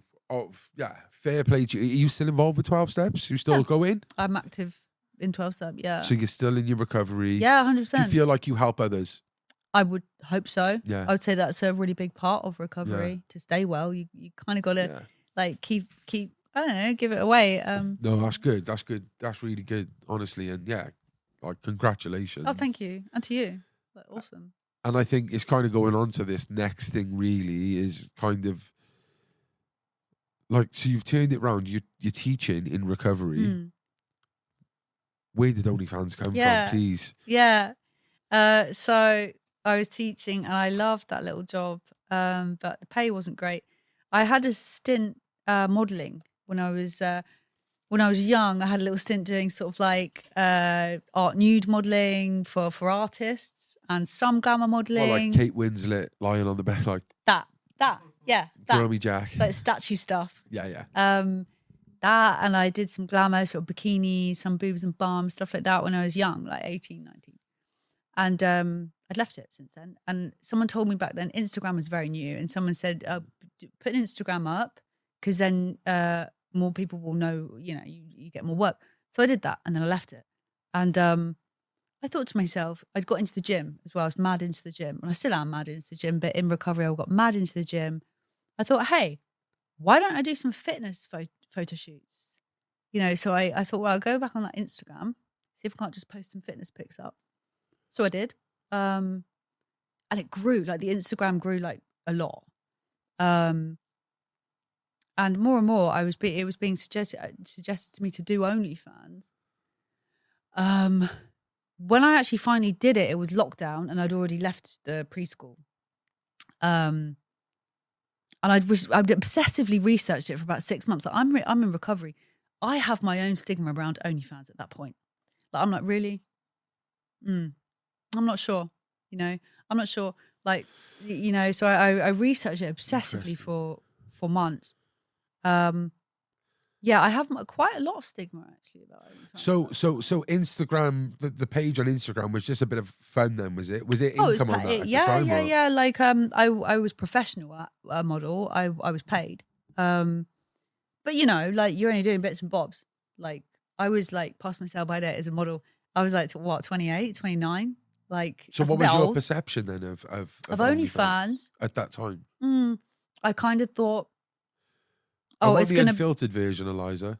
I'll do my best. Like, I kind of thought, well, it's just going to be a load of like rude, obnoxious incels, or like really, really like pervy men who want me. I'm not going to make any money if I don't do any hardcore. So you're only thinking of the perception of the clientele. Oh, but and the creators. Okay, sorry, did it both. Sorry, get to it. Yeah, so I'm only going to make any money if I'm doing hardcore. All these girls do is sit around and take one picture of their ass. And, how engaging is that? That's not stimulating. I'm going to get bored. It's not something that is going to be an interesting and stimulating job for me. It's going to be like, and who do these people think they are at the end of the day? Like, both the subscribers and the creators. Like, who do you think you are? Like, like, get a job. It was kind of a bit of that. And I see now actually a lot of it because I was working my arse off as a model. I was working my arse off. The travel involved and what you get paid is actually not that much. And, I saw these people and it looked very much to me like they were just taking a couple of selfies and earning quite good money out of it. I was bitter, a little bit like I told you I was when I was an addict. I was like, yeah, that's not stimulating enough for me. That must be really boring. You must be like, must only be able to have 2 brain cells to do that and actually enjoy it. I'm going to get bored and I'm not going to do hardcore porn. So that was my perception before I started talking to girls that did it. Yeah. And it isn't like that at all. It's not like that at all. It's funny. Yeah. But there must be a demographic like that in there, surely. Or no? Are you saying even the ones who are doing hardcore porn are really nice? There's got to, it's so vast, isn't it? No, yeah. Like you said, it's oversaturated, similar to YouTube and other things. Yeah. I mean, I couldn't speak for all OnlyFans creators, just like I couldn't speak for all teachers if I said we're all lovely. Yeah. What I will say is there are many, many OnlyFans creators. The distribution of wealth on OnlyFans, I saw a graph once, is very interesting. It's like the distribution of wealth across the world. There are so many people doing OnlyFans, but here's where all the wealth is, a very small few.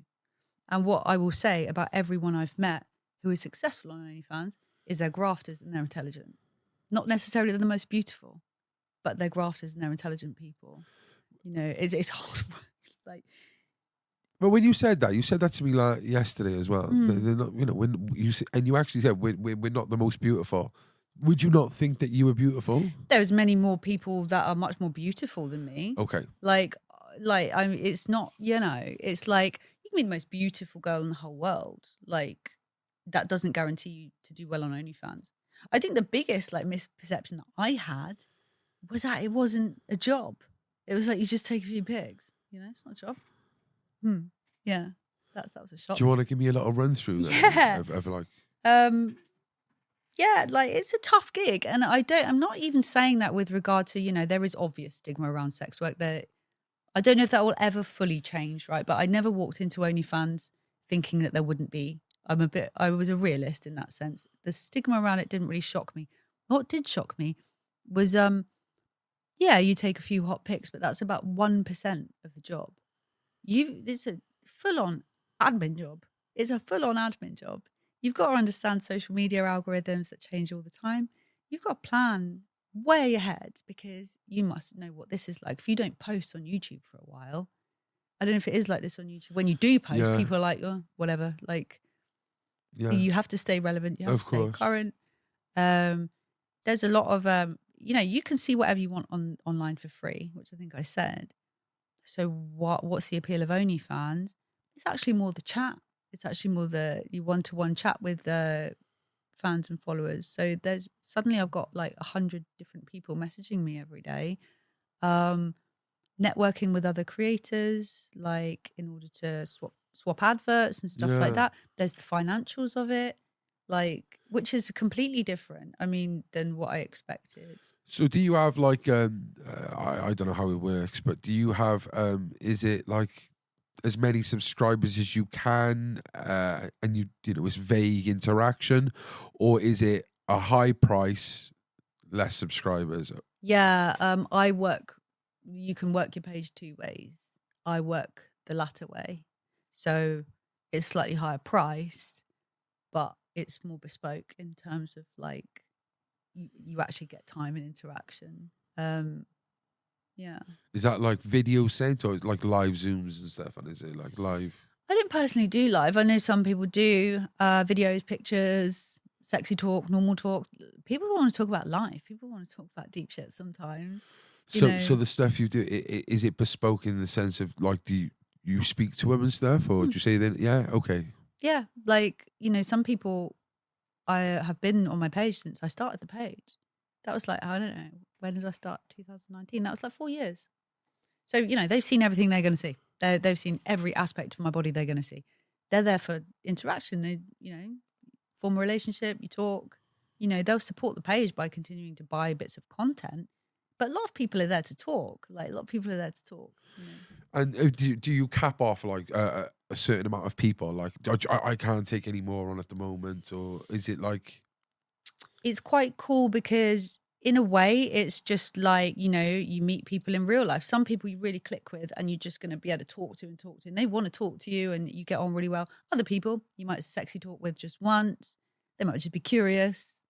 Then they'll just go their merry way, So it kind of works out that way. It kind of works out. There's only ever, there's never any too many. Have you got a few who are quite loyal though? Yeah. And without trying to offend anyone, do you ever get worried that these people could get really attached, or is it made very clear? I have had that. And from a moral standpoint, I felt really uncomfortable. It started to make me feel really uncomfortable because, it's the same way I feel about many things. It can be healthy and fun, but depending on your motive and what you're trying to get out of that thing. Yeah. I don't think it was the right I don't think they were trying to get what I could provide. And, that was uncomfortable. So I've cut those relationships off. Well, this is what I wanted to ask you because, and Paris is pretty down for a question. You've got your mic on? No. Okay. No, I think, you've got 2.8 million followers on Instagram. Yeah. And when I look at your Instagram, it's quite... Push the boundaries. Push the boundaries. Yeah, well, it's there. Like, so I'm thinking she must go ham on the OnlyFans because she's already explicit there. So, like, how you're a millionaire, it says online. Yeah, so you make a lot of money. So what are they buying? Like you said, you can get it free on porn anyway, wherever. I thought she's got to be doing some sort of crazy shit. Yeah. Obviously, it's never going to work if your Instagram is exactly like your OnlyFans. I mean, there's no like tiered. There's no sort of tiered there's only products one nipple there. on Instagram, but yeah, there you go. So my OnlyFans content is hotter than Instagram. Like, but every person, I mean, some people are out there, but everyone's got their boundaries on there. Everyone's got their boundaries. Like, if you just go all out and do whatever on there, it's not actually a very good. It's not a very good. Yeah, I think I seen a video. I think Elle Brooke said that she's got boundaries. She won't let no one shit on her. I was like, fuck. It's a boundary, isn't it? It's still At a least boundary. she got a boundary. Yeah, it's not a good business model because like you can see whatever you want on the internet for free. Like, so if I'm just basing my whole thing around I'm gonna just do whatever people want, that's not going to work, and it's not what people buy. It's not what people want. Like, I think people buy into the person. I make effort with my content. It's always very beautiful. It's erotic and beautiful, and that's my style. And I would class it as porn, but I certainly wouldn't class it as hardcore porn at all. And it's much more that they buy into the person and they buy into the Yeah. style and they buy into the niche. Like, So it's always solo, is it? yeah. So yeah, Yeah, I no can imagine if hardcore, you've no- done it with someone else, like they probably get offended, your people, because they've connected with you, haven't they? Like Maybe. Maybe some would, but I'm not sure. I think I've learned from those early experiences of people kind of thinking it was something it wasn't, and I'm very much more. I set the I tone. think they respect you for that. Yeah, probably. I set the tone quite quickly with people, and I don't. Being in recovery, like you doubly think about all these things. Like I'm not going to jeopardize my mental health and my emotional well-being to make 5 extra quid on OnlyFans. So that means like I'm very clear cut about what I do and I don't do. And I haven't found it affecting my income at all. It's the same, like, you'll find all the successful people on there all have a character. They're all very, they are that person. They are known for this, that, or the other. And I guess I'm the fitness one, and I'm the nice one. Like I'm always up for a chat about your feelings. I'll always chat, Well, I think one of the things I want to talk about, first of all, you were in the media. What was it? A month ago? Yeah. Months ago. Yeah. Turning people into a frenzy. About billboards. Billboards. Yeah. Were these everywhere in the UK or just? You think they were? You think they no, were? They weren't. Yeah, but how much were they a billboard? The billboards also. Yeah.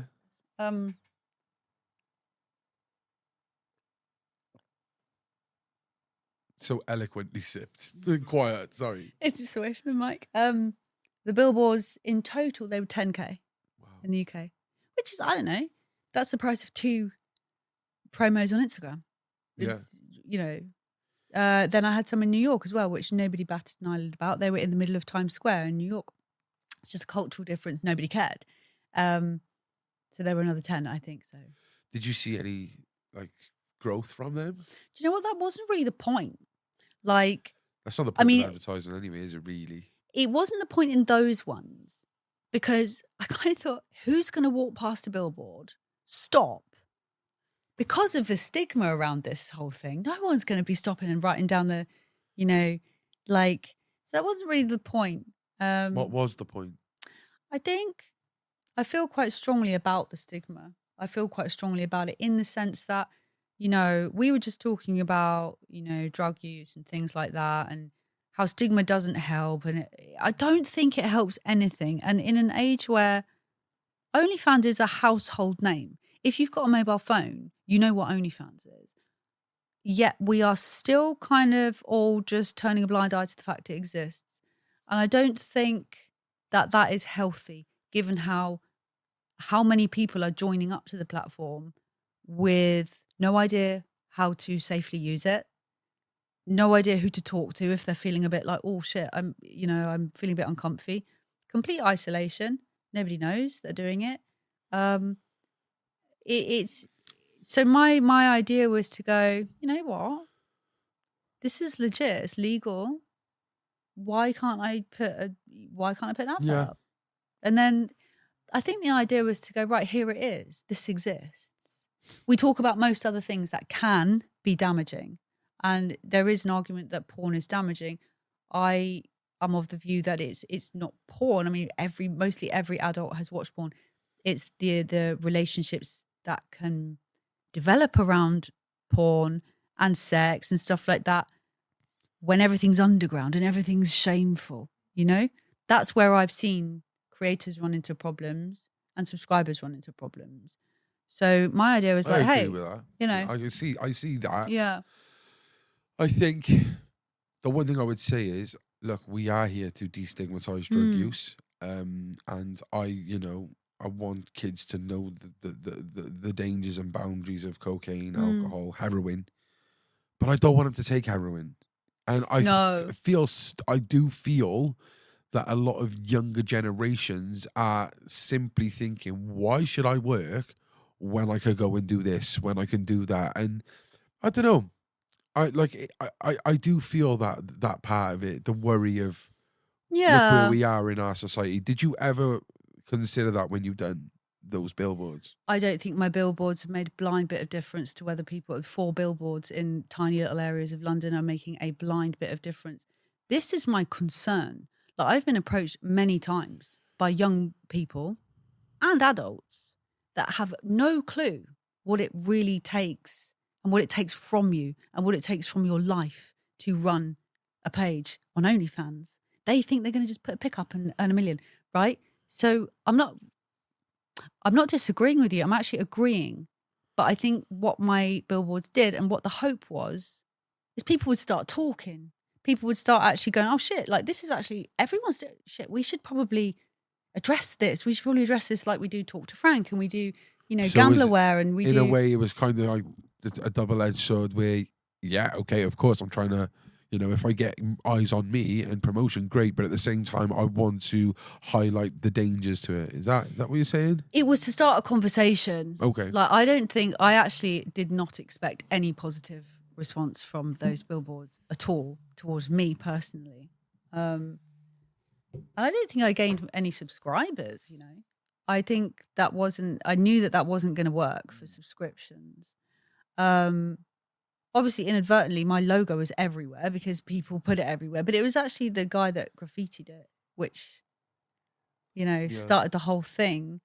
So, yeah, I think what I wanted to do, and like something I talk about, and I talk about with a lot of other creators, is it's just very frustrating, and it leads to issues when this stuff is not brought into daylight. It's not legitimized. Yeah. I think, if you start a discussion about something, if you look at it square in the face and say, a lot of people are doing this. A lot of people are doing this. More people than you think have got an OnlyFans account.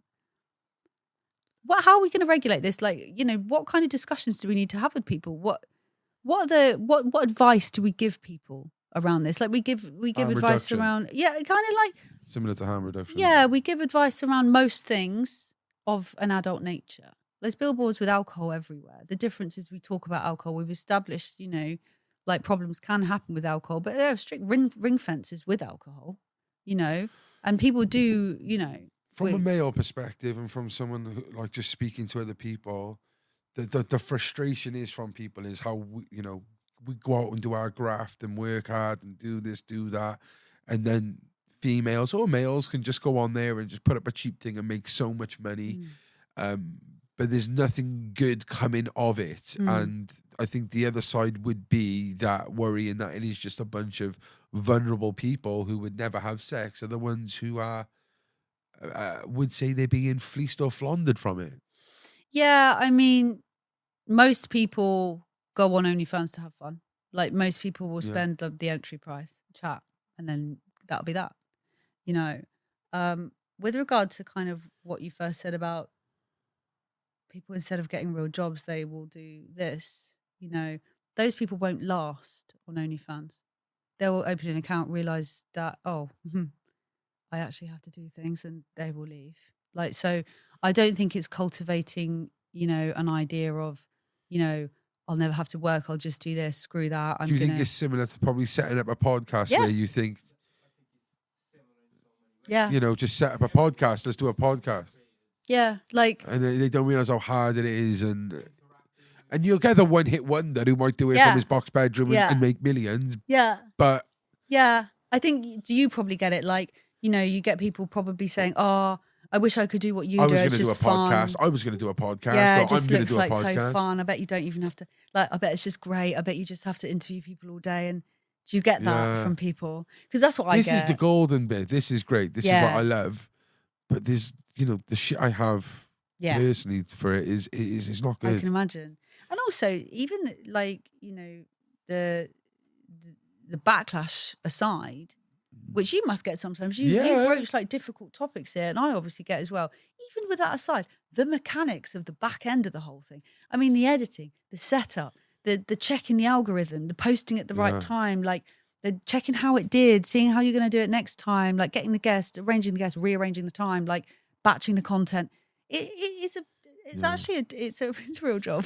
Yeah, and it is. And I think that, I think the only thing I would say was different is that, you know, with podcasting, it's the long game. Like, you've got to spend a lot of money first of all. Yeah. I think, you know, maybe with you can make money straight. I don't know, but I think people would think it's easy, and it's really not. Is it? Yeah, and I think like I think with the billboards and the subsequent stuff that I have done, anytime I've talked around this, I've never ever wanted to. I've actively put people off joining the online sex work industry all the time, and the reason I put myself out there to do that and to go on these things is never to say OnlyFans is great, you can make $1 million, like it's just brilliant. It's to say, hey, did you know that probably anyone you know that's seen this billboard has probably already seen OnlyFans, likely has still thought about either joining or having a look at someone else's. Let's have a chat. I think like, so it's and this have is a chat about what? This is the kind of thing I want to say to people. Like, you know, the person that you describe as potentially impressionable, thinking, oh, I'll just sign up. You know, I don't want to work. You know, to have a chat about what is that real? Is that real? Is that what you? For example, I went on. I think it was on This Morning, and someone was saying about, you know, teenagers and stuff like that, and how they shouldn't be seeing this and stuff like that. And my point was that they've probably already seen it. And wouldn't you rather than just shame the whole thing and make them too scared to even ask you a question about it, wouldn't you rather be able to say to them, yeah, you know, people do make good money on that, but you know what? Once you put a picture up there, it's there for life. That'll affect your ability to get any other job you ever want in your life. Here's what you have to do for that money. And by the way, the money only lasts 5 to 10 years. That's far healthier to me than just being, oh no, we're not talking about that. That's shameful. Yeah, and no, then, I definitely agree. I 100% agree with that. Yeah, but I'm totally in agreement with you that it's not something that everyone should just. I would like to think as well. Yeah, definitely. And like the change of mind, like for example, in the podcast world, I see other podcasters, females especially, and I want the odd male, and it's just all about sex, and I'm just like, this is so cheap. It is, and they've got boring. millions of views, millions, and I'm like, and then someone will say, oh yeah, don't worry about it. I'm like, but change my mind. How, what, like, I don't know if that's me being bitter about them doing well off something so like just shit, but I know sex sells, I get that, but I'm just like, change my mind then, please. Like, what is good about it? What's good about many jobs? It's a job. Yeah. It's a job. Like, you know, it's a job. I know. It's just a job. It's kind of I know, like, I know. I think what's difficult, I think, about it is that it really puts it in everyone's face. Right? Porn's always been that. There's always been people that would consider, you know, being in the sex industry. There's both women and men who have always chosen to be in the sex industry, and there's men and women out there who always have enjoyed expressing their sexuality. But I suppose what it does, and I don't like that type of stuff either. I don't get anything out of watching that. Like, it's boring. Like you said, it is boring. And it's like, it seems like that's all the internet is about now. Because it's a quick win, right? It's a quick win that's to make society's content. became though, isn't it? Instant gratification. Yeah. So I think what OnlyFans has done, and platforms like it, is it's made it so accessible and mainstream that it's not necessarily that it exists more. It's just more in our face, you know, it's more in our face. Yeah. But I get nothing out of watching sex podcasts, and I get nothing out of like, we said, like, you know, going back to the work rate, you know, and, you know, if you've got to film some days, getting as many guests in on that day to kind of save time, money, whatever. You said you compile like 2 months worth of content in 3 months. So the question I wanted to ask you is, do you enjoy making the content? Do you actually get off on on doing it as well? Like, is it fully invested, or is it an act?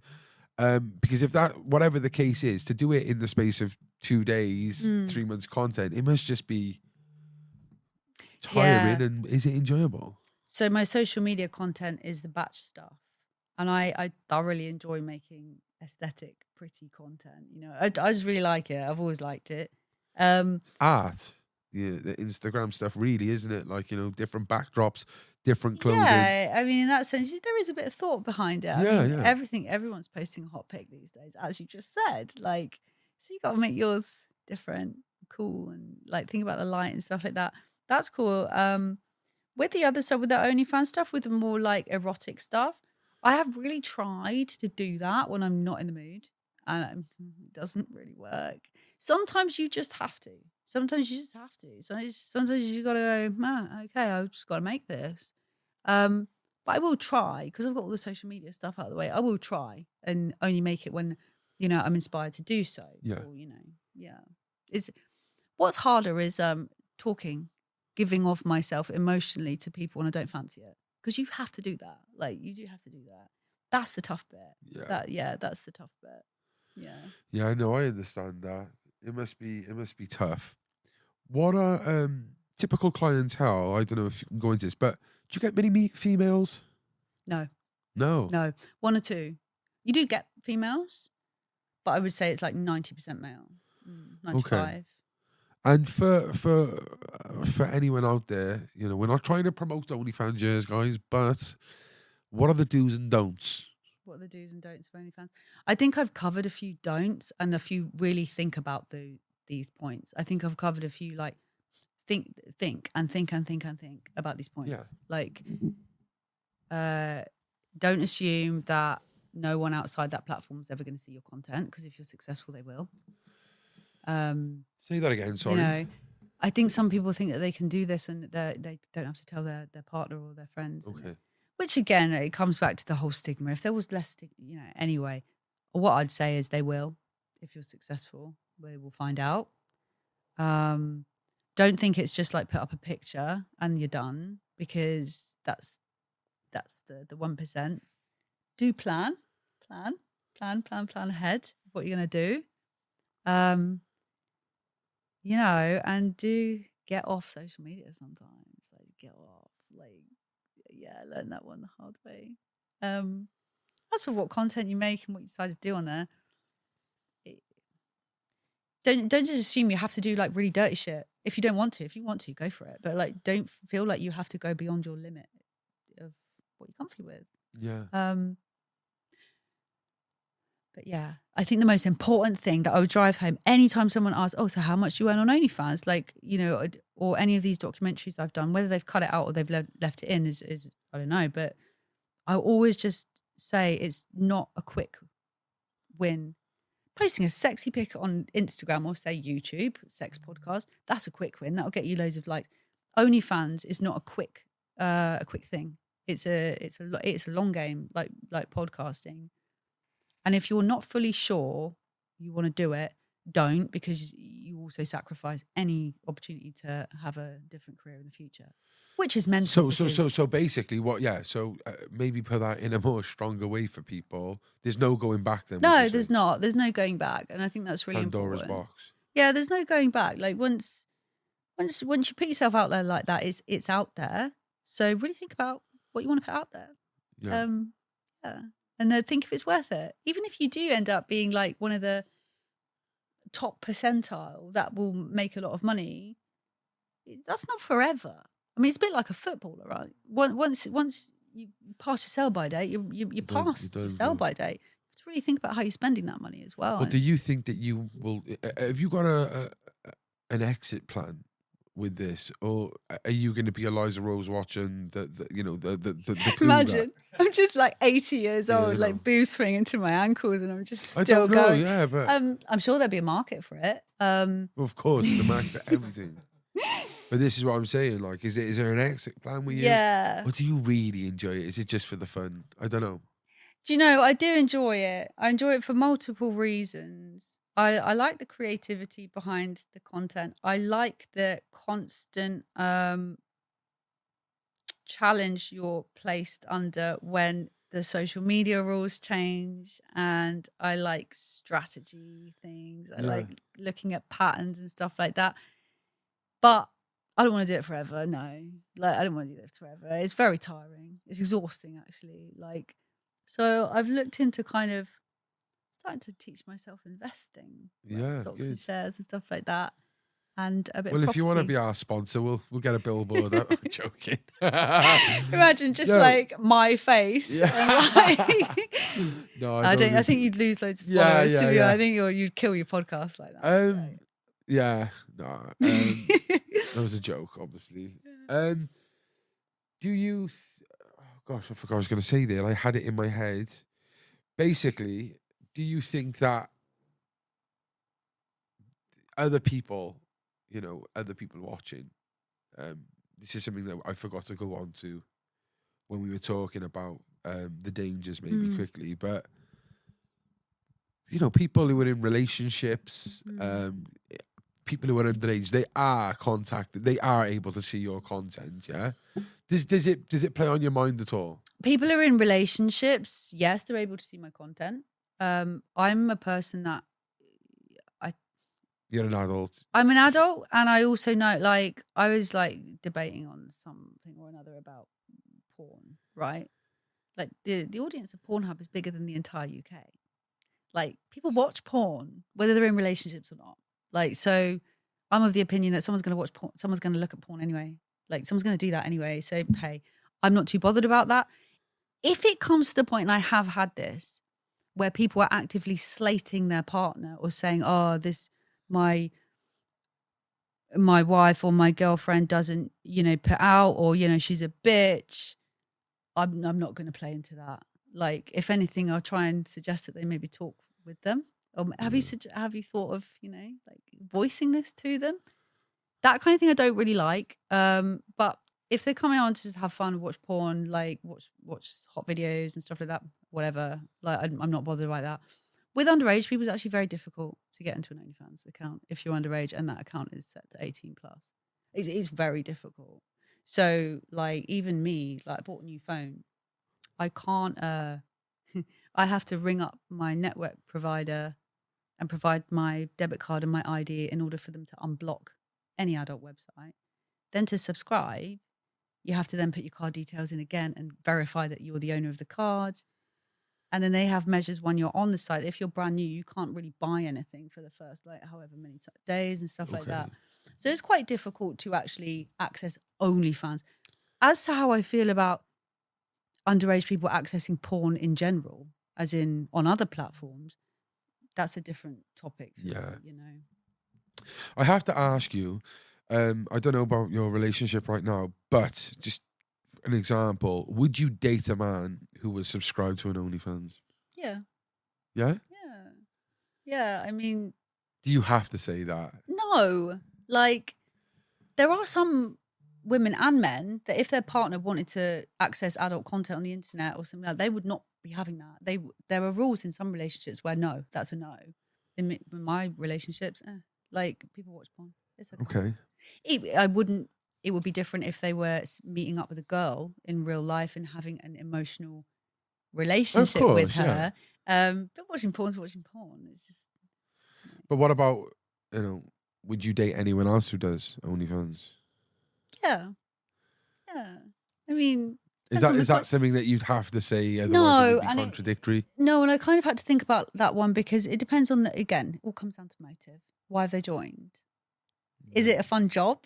Or is it to, like, throw their ego around? No, I get that because, like, I have this conversation, nothing to do with this topic, obviously, but in relationship and in life, that when someone says, "What if I was in your shoes?" and I will say, "Well, our circumstances are two totally different circumstances." Yeah. So, I get what you mean by that motive and the reasoning, and like, yeah, funny one, though. It's an interesting one because there is a type of person that gets into sex work for the reasons that wouldn't attract me in a partner, and so in that way, no. But like what? As in, some people get into it like for reasons like you said. They don't want to work, they want money, and their whole motive is just to get money, and they don't care what they do. And other people get into it because it's fun. Like they enjoy being sexual. They enjoy expressing their sexuality. It's a fun way of earning good money, and they like to create something. Yeah. Well, I think Depends on the person. Well, I think we said, like, it was kind of something you fell into. But what was your real motive for doing it? What is, if your partner says to you, why are you doing this? What is the reasoning? Yeah, so I suppose now it's built. I mean, I'd be absolutely like bullshitting you if I said I do it for pure joy and it's absolutely nothing to do with the amount I can earn. That's horseshit. But I'm not able to stick at something. No matter how, I've got ADHD. I can't stick at anything if it doesn't keep me stimulated. So it doesn't matter. Yeah, I know. If it was just money, I'd be an investment banker or a bloody arms dealer. Do you know what I mean? Yeah. Like, I like it because it's constantly stimulating. It's constantly a challenging thing to do. Social media in my industry is like a minefield. Like it's a constantly challenging thing to do. And I like watching something grow. I like watching something grow. You might be like that with your podcast. Like when you see it grow, when you see people, when you see your stuff have an impact on people and people are like, oh, wow, I love that. That's cool. That kind of thing, Yeah. And I've always been very chill with nudity. I've always been very chill being nude. To me, I'm not saying all women, I'm not saying all men, to me, but this is just my body. Your body, yeah. So. Sorry, I've always said that the content sort of replaced your drug addiction in a way, didn't it? Yeah, it has. This is my addiction, Right, maybe, yeah. and my focal point. And yeah, of course. Well, yeah. You know, we have addictive personalities, and it's just finding something that It's is healthy. rewarding or healthy. Yeah. Yeah. And we can argue if OnlyFans is unhealthy or healthy, but it seems like you're mentally in a good stage. It's financially benefiting. So, I think to you that is something that is good for you. Yeah, I think what it does do is, I've worked hard to build it. Now I can step back and it stays real nice. What it facilitates is the ability for me to go and do things that are good for my well-being. I don't get well-being from OnlyFans. It's my job. Like, I don't really get well-being from my OnlyFans. Just the same as another type of worker doesn't necessarily get huge satisfaction. No, it's able to create that money, maybe that It gives me monetize freedom to give you the freedom to do things for your well-being. Yeah, absolutely. Yeah. And quickly, I just want to say as well that let's set the record here. Did OnlyFans save your recovery? I've read that once in a paper and I was like, no, we're not going to say that, are we? Completely the other way around. Like, I wouldn't have been able to stick at something like that if I didn't have recovery. And I'll say again, it's almost like I'm like anti-advertising for OnlyFans here, but it's a very emotionally taxing thing to do. Yeah. Like it really can mess you up mentally, emotionally, energy levels, your mood, like all this kind of thing. If I didn't have tools to regulate those things. That's it. This could easily trigger you to go back to drink. Yeah, I mean, in a sense, no, I'm not saying it is, because, and in your any job, 12 any step, you might say high- no. But what I'm saying is, people have killed themselves through OnlyFans. Absolutely. People have taken their own lives, and there's a lot of people in social media who shouldn't be. Well, I'm not saying they shouldn't be. I'm saying they get in. And I think the difficulty, and social media is designed this way, and I felt this happening to me. The difficulty, I think the difficulties start coming when your self-worth and your sense of identity blends with the numbers on the screen. And that's how they want it, right? So you keep going on the apps and you keep it. And then when people hate on you and you get cancelled and all these things, it's too much because the person and the identity online are the same. Yeah. So it can be really dangerous, and it can be really isolating. I think, I think this is why, again, I feel strongly about the stigma around the whole thing, because it doesn't lend itself to, I'm lucky I've got a support network, because the whole 12-step thing, I've got a whole support group over there. A lot of people in my work, people who don't even know they're doing it, and they're too scared to talk about it. Well, They're to too be scared. fair, just for the record, like you've been saying that, what time are we going to finish on this? Because I've got a 12 steps. Like, so you really are enthralled in it. It is a big part of your life, and support. Fair play to you. Thank you. I have to say, for someone who is kind of socially awkward, someone who has autism, ADHD, how is it dealing with 2.8 million followers? And they're groveling over you. Like, don't you get nervous at all? Don't you get paranoid? No. I mean, in terms of my physical safety, there's a reason people in my industry, we don't give any of our real info out. Like, we just don't. In terms of sort of like, do I feel nervous about it? It's actually the perfect job for me as an autistic person. You know, I'll be very tired after this interview. I won't be able to do much tomorrow. I'll be like done. Like, this is a really intense social interaction that I'm very happy doing. I'm very passionate about. But it's very different to people on the other side of a screen. That's a very different thing. Like, the best part that I like about my job is looking at the numbers and the figures and like how all this is going. The 2.8 million people, if you put them all in a room with me, I'd probably just collapse on the floor. But yeah, there's a little bit of detachment between that and me, you know. Yeah.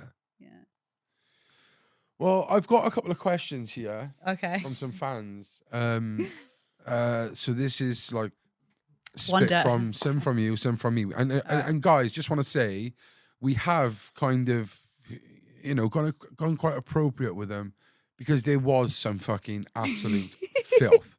And like, you know, again, we're both conscious. It wasn't only me saying we're not doing this. You said no. Like, you know, I feel it's not what I want to answer to.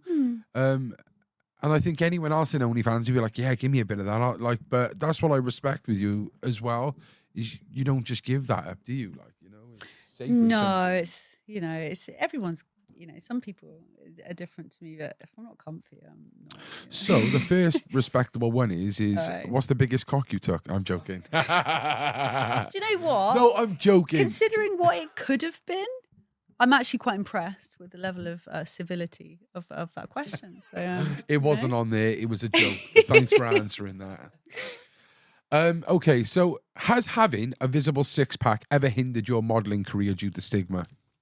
No, I think there's a bit of a difference between like stigma and opinion around that. Like, I don't think, you know, having a fitness body, I feel like adjusting my posture now. I'm like tensing and shit. Because like, yeah, having a fitness body is not, I don't really feel like that's very stigmatized. Some bookings didn't want someone with a fitness physique. Some bookings did. And so I just went with the ones that did.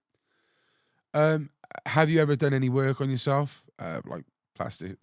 Yeah, I've had Botox, lip filler.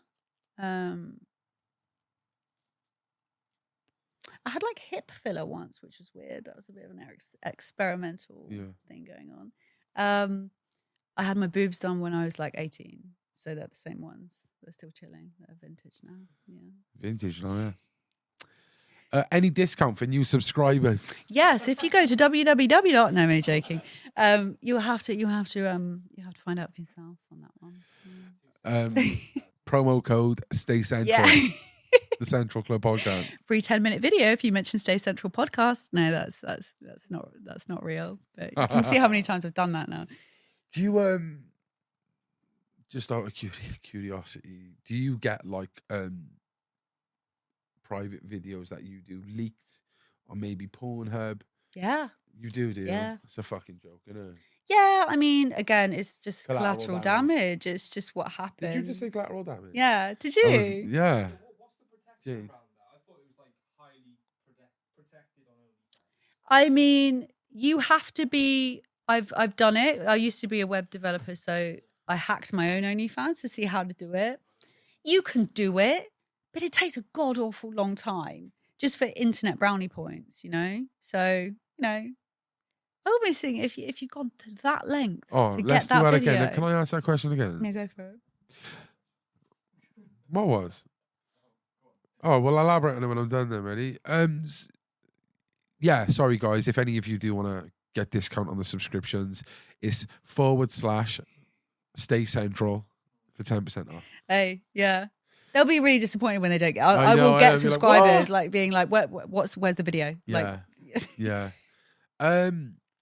So, do you ever have concerns, like, or does it happen where your content that is privately paid leaks out onto places like Pornhub and whatever other avenues? Yeah. It only started happening when I became like successful and known within the space. But yeah, it takes a lot of effort to do that. I mean, You can leak whatever off Instagram, Twitter, whatever. That's easy. To hack into, first you have to pay for the video. Then you have to kind of really hack into the back end of the website in order to pull that video out. I've done it myself because I was a web developer and I lost a video once. Like I actually lost a video, so I couldn't send it to this person. I'm like, I've got to get it out of the archives of, so I had to do it. And it took me about half an hour. So it can be done. It's difficult and almost like fair play. If you want to go to that length to post it up just for some. And what's the does it frustrate you? Like obviously fan accounts probably helps you in a way. No? Sometimes. Yeah. What do these people make money? They make a lot of money. Do they? Yeah, I feel really sad for people because Someone's I've never pretending to be you. Yeah, it's weird, and it's not because there's anything special about me. It's quite a it's an occupational hazard of our industry. We all kind of get that. Yeah, people make good money. Like I get people emailing me and people hating on me on my socials, being like, "You bitch, you never met up with me. Like you're a scammer, you're a thief." And I'm like, when I first got a comment like that, I was like, "Oh, he's just read my addiction story." Oh yeah, well I did used to be a thief, yeah. Like, but then I got a few more, and I was like, "No, hang on." And yeah, people are people are literally charging thousands of pounds for me to meet That's them, fucking and wrong. it's sad. Yeah. Nothing you can do. No. This one is someone says, does she take it up the dirt track? I used to be a teacher, as you know, and this one transports me right back to like the classroom where it's been so civilized. It's been such a nice lesson. And then someone pipes up and says something really rude. Yeah. And I have to put on my best disappointed face while finding it really funny. That's despicable. We're trying to do a highbrow podcast here, and I think it's best that you just leave the room. Yeah. Well, that's it. It has been really good, and I think that question you just fucked up. Yeah, it made me laugh though. It made me laugh. Yeah. What is the most bizarre thing you've been requested? Do you know? Like I think I said this one before to someone. Like people request like weird shit, but most fetishes I kind of get. I kind of get it. Like I kind of get where that came from. There was one which was just having me in the bath filled with the slime. And I just didn't understand. I didn't understand why that would be hot in any way. So that was kind of weird. Yeah. Did you get the slime? No, I didn't. I don't like the cold. I mean, I don't want to sit. Yeah. No, I didn't get the slime. So nice one. Do you help other addicts, and do you still attend any groups? Of course. I do. Yeah. What's the most you made off an individual? Someone said. That's a tricky one. Like, I actually don't know. Like, obviously, some people have been with me on my OnlyFans for like 4 years. So it's more like trickles over time. Yeah. What's something you're proud of, but not often get to talk about? Yeah. So I'm going to be really just self-indulgent with this one. Nobody's going to give a shit about this. But I have 2 cats that I hand-reared from like tiny baby feral kittens. And they've grown up to be the most well-behaved, polite and wonderful animals you'll ever meet. And I'm very proud of them. I'm currently rearing another one. Like, so there we go. What is it? Yeah. My hand has like scratches from my latest kitten. Well, do you know what? Yeah. Right. I'm proud of that. Someone messaged on YouTube yesterday when I put your post up, and it said, did she kill her cat? Now, I didn't know what the hell they were on about. Scratches. Yeah. So someone obviously knows then, yeah. Yeah. I mean, nobody genuinely cares whether I, cares about my cat on the internet. I'm aware I've just set myself up for a innuendo joke or 2, but yeah, nobody tends to care. I just wanted to put that out there and broadcast it in front of 250,000 people that have some really good cats. Do you have kids? No. Would you have kids? Yes. And what would you say to them about OnlyFans? I would kind of tell them what I've just talked to you about. And I would do that with them with social media too. I would show them what's a filter, what's real, why this person might be saying that. Do they really mean that, or are they trying to get views? And it's the same with OnlyFans. Like I would tell them what I've just told you, and what hopefully, if anyone, I know like most people on your podcast probably aren't interested in OnlyFans at all, but if anyone was to watch this who would be potentially interested in OnlyFans. I hope they've got like a bit of a balanced view rather than just a sensationalist headline. Hey, look, I'm not trying to make out like we're on a high horse here. We're really not, and I'm sure there's people. Guests I've had on who will probably subscribe to OnlyFans, but I just we just didn't want to just go down that direction and just like, oh yeah, we got this OnlyFans girl on, get your tits out, you know, 100%. It's not that like, Jamie. Like that's good on your part because it's like you said, it's like one of those things. Sex sells, it gets views sometimes. Yeah, it does. And we've always wanted to. We don't want to be viral. We want legacy. We want to look back in years' time and say we done it the right way. Really cool. Because I've cut corners all my life. That's all I've ever done is cheat and rob. And I wanted to make sure I'd done this in a way where I feel like I've done this properly. Yeah. You know? But with the kids' question, if they really want to do OnlyFans, after I've said all that stuff, I would be supportive of them. Like at the right age, you know. But I it's a weird one. I don't think I would be capable of making that choice at 18 years old. So you still potential you'll have kids? Yeah. I mean, if I get in the right circumstance, meet the right person. Yeah. You in a relationship? Pass. Okay. Yeah. This is not a question. This is what someone put. Why don't you ask her to get her tits out? That would be a good thumbnail. Well, so if you tip $20, no, I'm only joking. I think your YouTube we won't do that, deleted, but what we will do is obviously we'll use your photo, and then what we do with our thumbs anyway is we find like something that, so say like it was a footballer, we'll find a footballer celebrating. Yeah. So what we'll do is we'll just put an appropriate photo of Eliza in the background, kind of modeling, you know. Sweet. I think that's fair. How many attempts did it take to become sober? Loads. It was a real process for me. Yeah, I mean, I didn't get fully sober for like a year and a half of trying to get sober. And I think like, you know, I think it's important to say that that was part of it for me. That was all part of the process. Like everyone I learned something from. At the time, every time I thought I'd failed and I'd never win and I'd never recover. But every single one of them was part of recovery for me. Yeah. And this, like, I want to ask you, the other OnlyFans who people know about, who we talk about, do you have any like kind of, not database, but kind of like communication with these people? Like, do you speak to each other? We do, yeah. I mean, again, it comes back to the whole like stigmatization of the whole thing, but we really have support networks. We're quite tight knit because we don't really have anyone else. I mean, so we're pretty tight knit within the community. A lot of us, we don't really see each other as competitors. It's more like colleagues. Of course, yeah. Harrison, do you have any questions? Anyone you could shout out from Cardiff, content creators? Oh my God, I wish I'd have known that beforehand because I would have actually trawled through everyone. And yeah, like, sorry, I can't think off the back of my head. Like, yeah. Oh, I will know people. I will know of people. Can I get back to you on that? Can I like give you some get a people little to video link? sent off Eliza, yeah? That's fair. Thanks for that one, Harrison. Oh, I like that question. What would you ever do a boxing thing? Oh. Have you been asked? Yeah, do you know what? I think like one of the questions you sent me was like, is there anything you wouldn't do for money, like within your, you know? Yeah.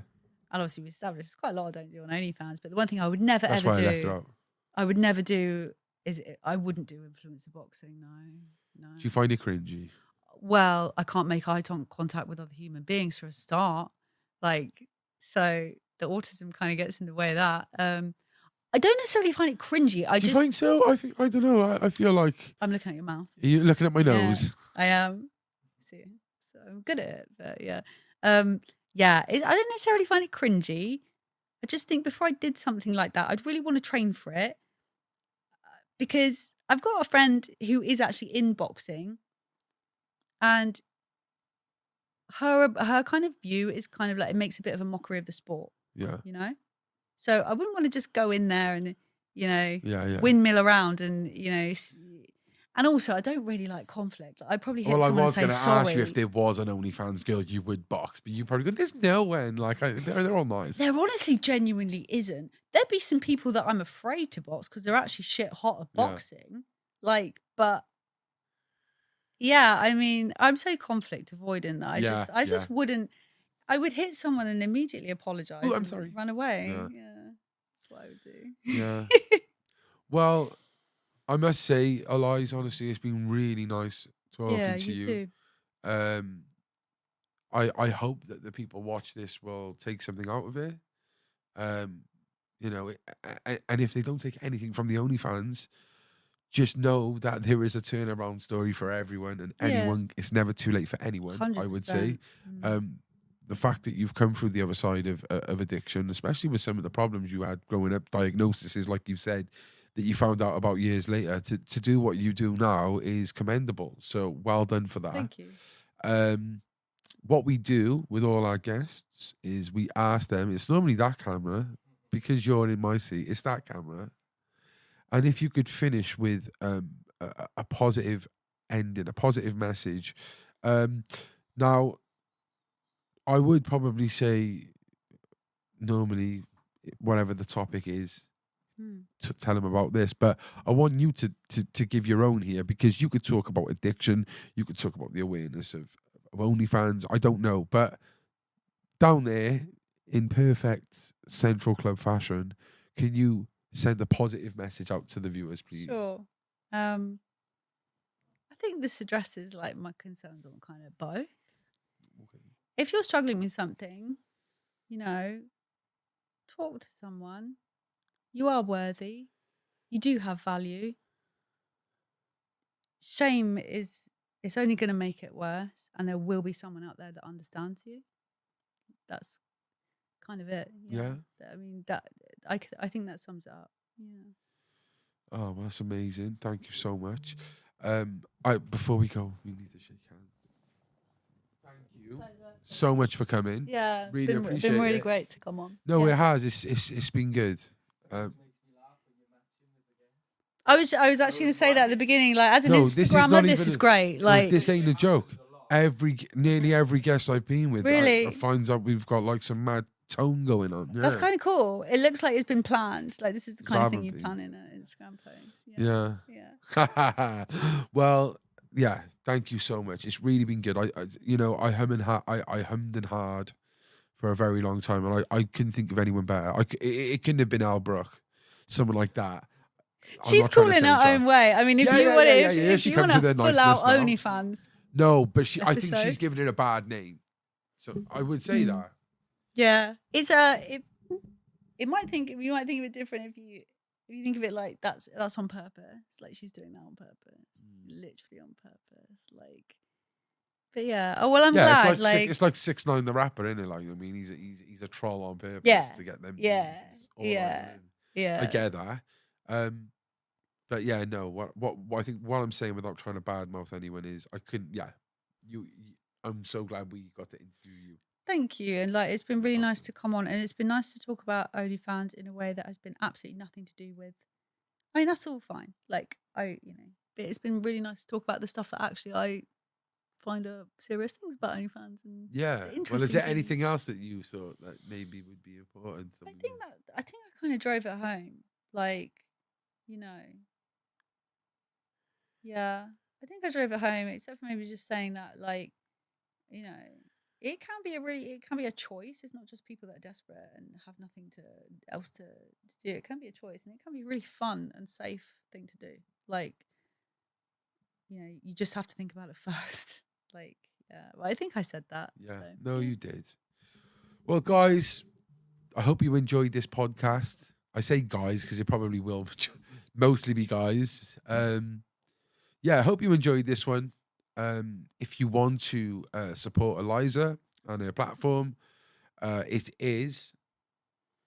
Which one am I plugging here? Am I allowed to plug? You can plug whatever you want. Girl. Well, if you want to find me anywhere, you can just search at Eliza Rose Watson, whether that's Instagram, Twitter, OnlyFans. Yeah. And make sure it's the one with the tick because it's quite a lot please make sure it's the one with the tick. Like, yeah, otherwise, it's not. But no, keep doing what you're doing. Thank you. Because you're obviously doing something right.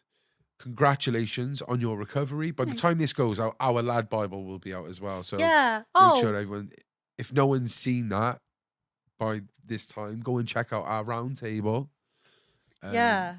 That would be cool. That's going to be really cool. Yeah, I'm looking forward to that. I should add, if anyone like, often, someone or other will want to contact me about the addiction stuff, as in they would like to reach out, and just get some relatability, feel free to email me. My email is on my Instagram. You're gonna have an influx of random Oh, men making don't out worry they have about addictions. it. Don't worry about it. I like literally. I have problems with my. I don't know what I call the face. Do you know what? They don't even bother with that. They'll just send the dick pic and say, yeah, like it's literally like scroll. Okay, yeah, that one's okay. Yeah, yeah, funny. Well, yeah, no, thank you again. Welcome. And guys, I hope you enjoyed this one. Please leave us your comments. What do you think about OnlyFans? Do you think there is a call for it? Do you think it's uncalled for? Give us your opinions. Tell us what you think about Eliza. And please make sure that you stay central. See you next week. The Central Club.